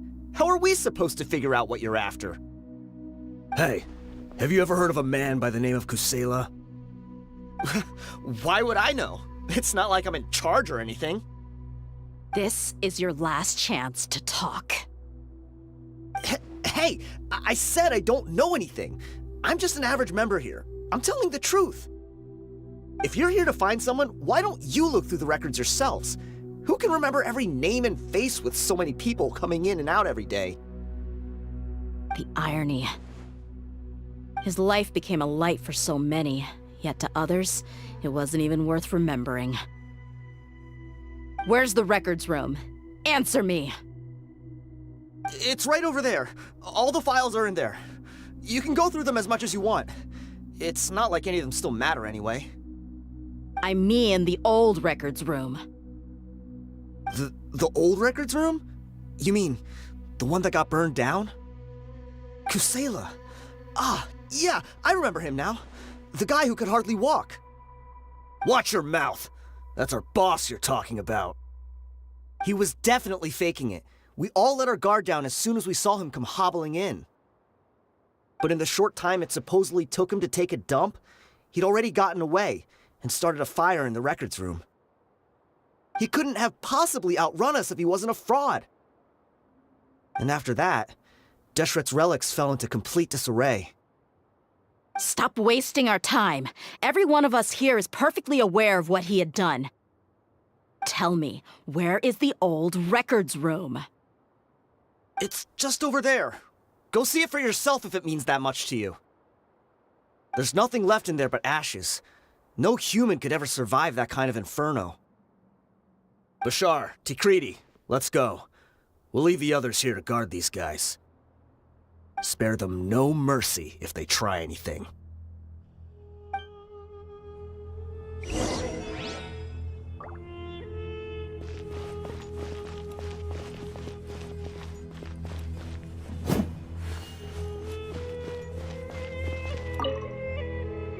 I've already told you everything I know. Can't you just leave me alone?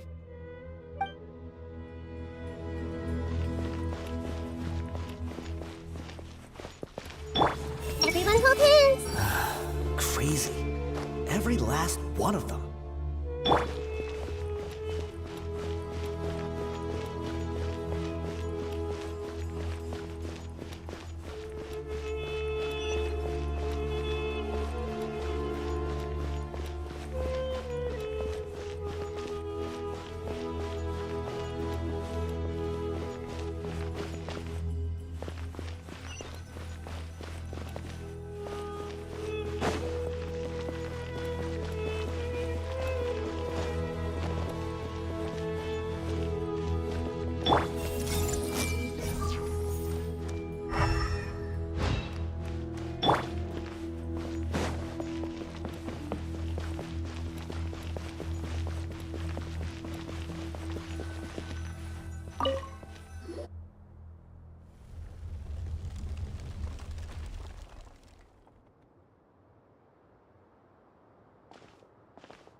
So, this was his final destination. How did he do it? Getting past all the guards with a limp and sneaking in here to start a fire? If he was nimble enough to do that, then he must have been able to get out of here after starting the fire, right? Dehya. I'm sorry. I know it's just wishful thinking. Let's look around. Maybe we can find something that's been left behind.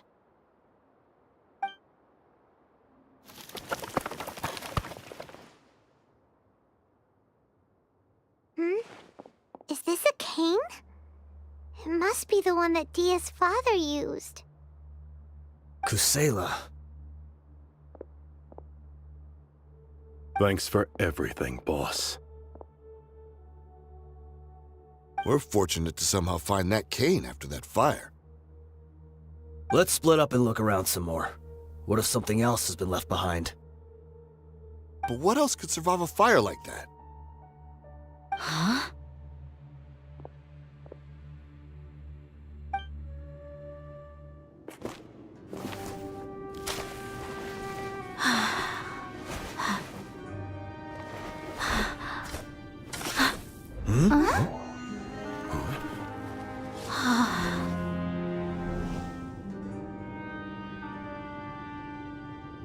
Thought so. Wait! Isn't that the toy sword you played with as a child?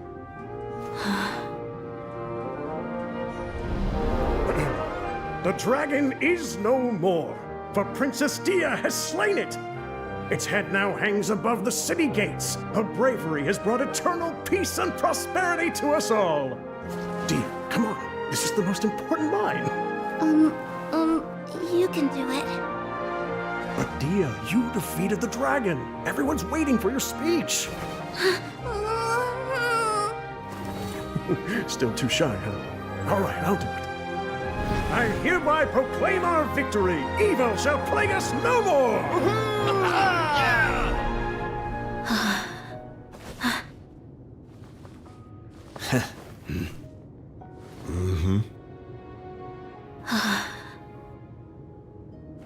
I hereby proclaim our victory. Evil shall plague us no more, Dad.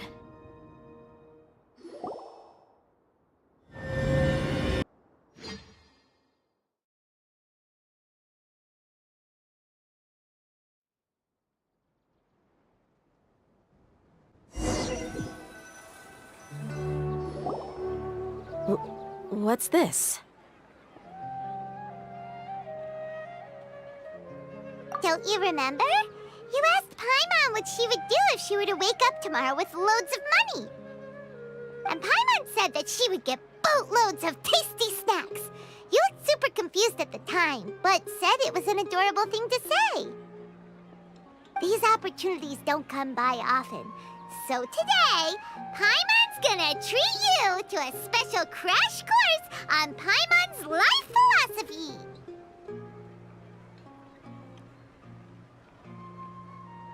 Hey, come on! Paimon's not that stingy. Anyway, the point is that you should eat to your heart's content. You'll feel better for sure once you've gotten something in your tummy.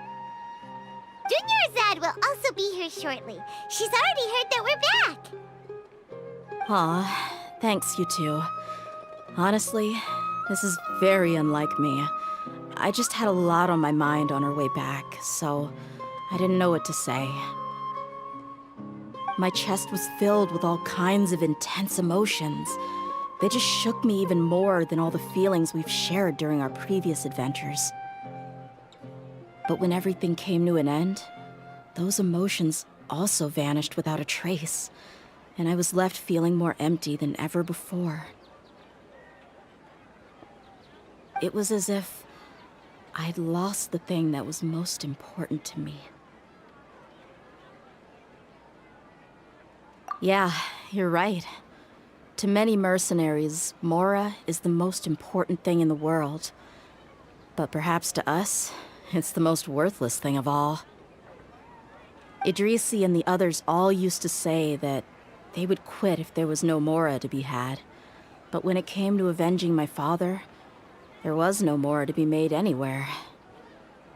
My reality shattered when I found out that the father who always told me hero stories was in fact a bad guy. But look at me now. Am I any different? Despite all my promises about never forgiving him and never trying to understand him, I still went to such lengths to find out the truth and nearly even shed tears for his sake. We're hypocrites, all of us.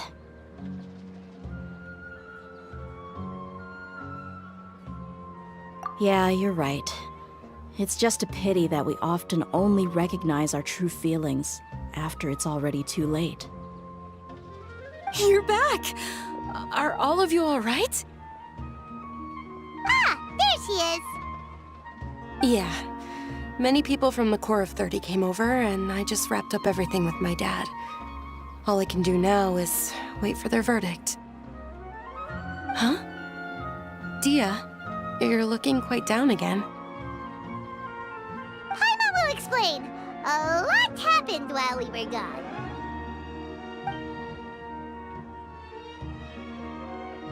I'm sorry. I really should have controlled my emotions better. I just... It's all right, my lady. You were hurt by all of this as well. Truth be told, I'm starting to feel a little guilty watching you cry like this. Dehya, your pain must be even worse. You shouldn't need to comfort me. Hey, don't worry about me. If anything, this whole thing has finally shown me the difference between illusion and reality. My father probably thought that people could settle into new lives as long as they moved to a new environment. That thought has even crossed my mind a few times. It's like saying, what's wrong with adapting to a new life? However, there was always something deep within my mind that refused to accept it. This impulse brought me great turmoil, and even made me feel ashamed for turning my back on your father's kindness. But now that I consider it again, it all makes sense. The desert sands are a part of who I am, and I will never be able to lead a peaceful existence. I understand how you feel. That doesn't mean I won't be making any changes to my life, though. As an example, I'm now thinking about taking on some small odd jobs. It's just like Idrisi said. I also want to catch up to my father and become a character in his play. Even if the ending of the story may be childish and ridiculous, it won't really matter. Isn't that neat, though? Oh, you'll be a whole new kind of mercenary, one that's not out for Mora. Why don't we go for a change of scenery once we finish eating? What about stopping by the Grand Bazaar again? Right. You said you wanted to get a rug for your family. We'll come along too. I can't thank you enough for taking care of me this entire time.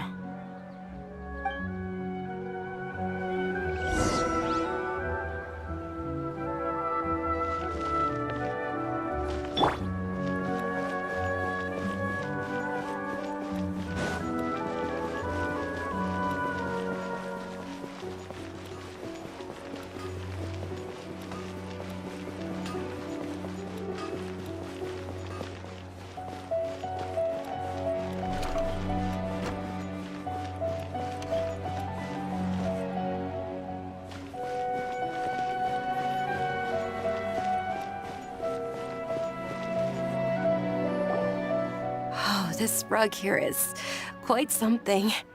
The craftsmanship is exquisite, and the fabric is also of high quality. Ah, here you are. Finally, I found you. Hey! Aren't you that mercenary who bit his tongue? You can still talk? Wait, are you here to take revenge on us? What are you talking about? Do I look like I could take you all in a fight? I just came here to give you something. I'll be on my way to give myself up to the Corps after this. Once I woke up, I hurried to the Khan al-Ahmar's camp, hoping to alert them to your presence. But when I got there, I found no one except the members who were still too injured to move. Ah, so you probably got there after us. Yeah, they told me that they had exacted their revenge, and everyone had turned themselves in to the authorities. Even that last camp was not going to last for much longer. I had joined the cause to repay an old favor from Kusela. Now that everyone's already turned themselves in, I might as well do the same. One of the injured members gave this box to me, and told me that it contained some of the old man's last possessions. Everything left in the camp will get confiscated, so I figured I should get this to you before the Corps could get their hands on it. Thank you. No worries. We are all just living our own truths. There's no need to comment or judge anyone for it. So this box contains everything that Dehya's father left behind. Huh. It feels lighter than expected. Well, back in the day, the first thing he did with any Mora was spend it on things like drinks and meat. But let's see what's inside. What's this? It's just a bunch of junk. It kinda stinks. Perhaps it's just been left unopened for too long. A handwritten copy of a storybook. The paper's already yellowed, and it looks like it's about to fall apart. It was against the Academia's rules to possess books for personal use. If he was going to break that rule, he could have at least copied something useful. That probably means this was really important to him. And here are a few bags of children's snacks. The packaging's completely deteriorated. Maybe that's where the smell was coming from. Did he get those for you? Yeah, but here's the thing, though. Even when I was a child, I was never a fan of these kinds of snacks. He'd always say that he got them for me, but in the end, he always ate more than I ever did. Who even leaves snacks in a box like this anyway? Isn't that just common sense? Forget it. Let me see what else is in here. A razor, some buttons, some round iron tiles, a wooden toy puppet, a wool scarf, which from the looks of it probably belonged to a woman, and a hair clip? Why are these things here? I'm suddenly feeling a little scared. I'm sorry, my lady, but this is just the kind of man he was. He probably saw this box as some kind of personal trash heap and dumped any and everything in there. 2 empty liquor bottles. Tell me, you guys, are these the kinds of things that a normal person would leave behind? Huh? There's something in the bottle! Oh, you're right. All right, I got it out. It seems to be a piece of paper with some writing on it. The bottom part's all damaged from moisture, though. Let's hope the writing didn't smudge. I was suddenly seized with an urge to write a letter after finishing this bottle. I just folded it up and left it in the bottle, though. If I end up forgetting about it, it won't really matter. To Dehya. It's a letter for me? It's all right. I'll just read it out. If he went to the trouble of writing a letter, there must have been some important things that he wanted to say. Or at least record down. My condition's becoming worse and worse. Can't even walk without a cane anymore, much less go out and have fun. Guess I don't have many days left. If you're reading this letter, then I suppose I'm already long gone. You were adorable as a baby. Everyone loved you. And regardless of whether you were crying or laughing, everyone enjoyed having you in the group. But once you grew a bit older, you were no longer nearly as happy or cute. It's probably the guy's fault. Can you believe this guy? He can point the finger at himself. Anyway, back to the point. To summarize, I'm writing this so you would know not to feel sad for me, even if you end up finding out the truth. The reason being that I was never your father to begin with. Wait, what? Surely, he must be joking, right? I don't know. I was quite formidable when I was young, and 100 times cooler than some so-called flame main. Really felt like the whole world was under my feet. With just a teeny tiny bit of effort, I felt I could rule over the entire desert. But as fate would have it, I went out into the desert for a drink one day and discovered a baby in the sands. It was you. You were just lying there, small and helpless. You were so tiny that if the wind blew for just a little while longer, you would have been buried forever. But your cries were so loud they made my head hurt. Now that I think of it, you really were a bundle of energy. Sounds like he's serious. I told Idrisi and the others that I had slipped up with a woman while out and about. None of them even doubted me.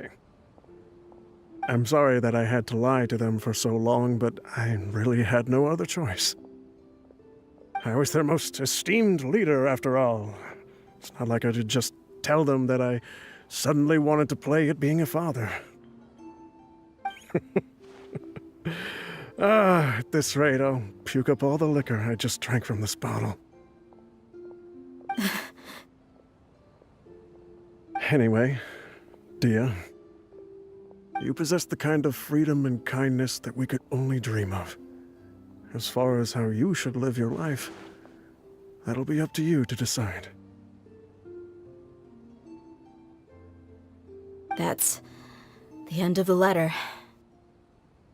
In the end, he was still thinking of me as a little child.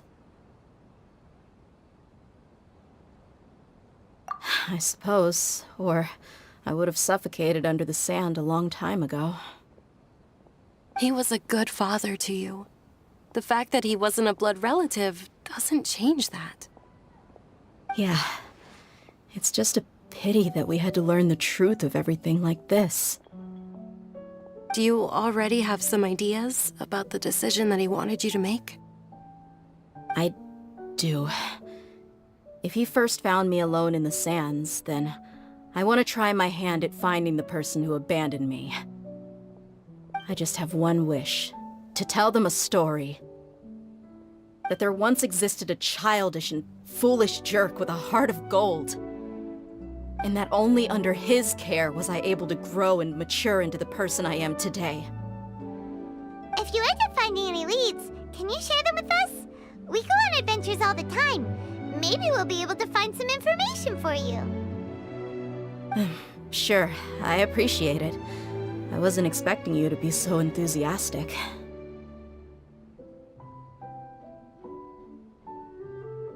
I'll help too. Thank you. All of you. Thank you so much. My life has certainly had its twists and turns, but I've always considered myself lucky. Because no matter where I've gone, I've always been surrounded by incredible kindness.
so much power. I have to go test this out. You down to spar with me or what? Some clients are behind on their payments again, and a few of the guys got themselves into trouble during their last job. I'm not the boss, but somehow everything ends up being my problem. The academia have taken a kinder view of us since everything that went down. I heard that they even released a ton of new regulations to support the desert folk. It'd take me till the end of time to read and understand all that documentation.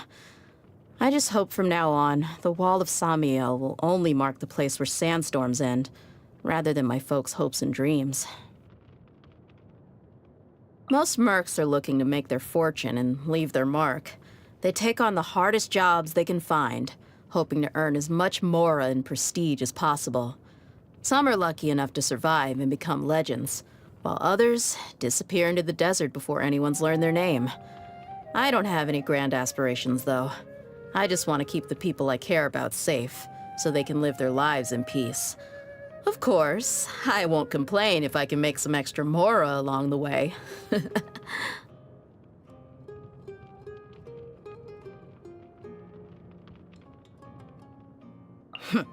You know, I always thought the Academia's worst were just a bunch of greedy dogs, each fighting for their slice of the pie.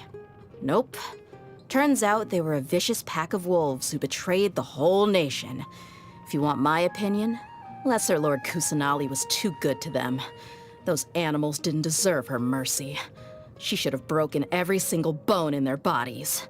Instead, they got a nice little vacation in the rainforest. To say they got off lightly is just putting it mildly. Friends? I don't know. After everything we've been through, all the battles we faced together, somehow friends just doesn't quite do it justice. I think, yeah, comrades in arms sums it up best for me. The bond we share can only be forged in the heat of battle. It's one of the most unbreakable bonds there is. Your recent feats have been doing the rounds, you know. In my brigade alone, a lot of people have been talking about the things you've achieved. I've even had several people ask me if I can introduce them to you. You know Ajilenak nuts, right? I used to go crazy for them as a kid. But my dad was the worst at shelling them. He'd just hack them to pieces with his knife, leaving a bunch of inedible mush behind. In the end, he'd salvage what he could by scraping pieces of the flesh off the shell, then mixing it with some milk and calling it porridge. I do miss the taste of that porridge sometimes. And I miss that old nutcracker, too. How's my life changed since getting my vision? Well, obviously it gives me an extra edge in battle. But honestly, the biggest thing for me is that it's helped me bring a few more mercs into the Blazing Beasts.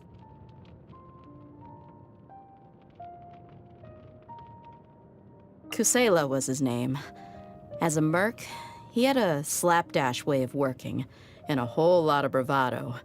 But he also saved me from the desert, and did whatever he could to pass on to me everything he had. Without him, I wouldn't be who I am today.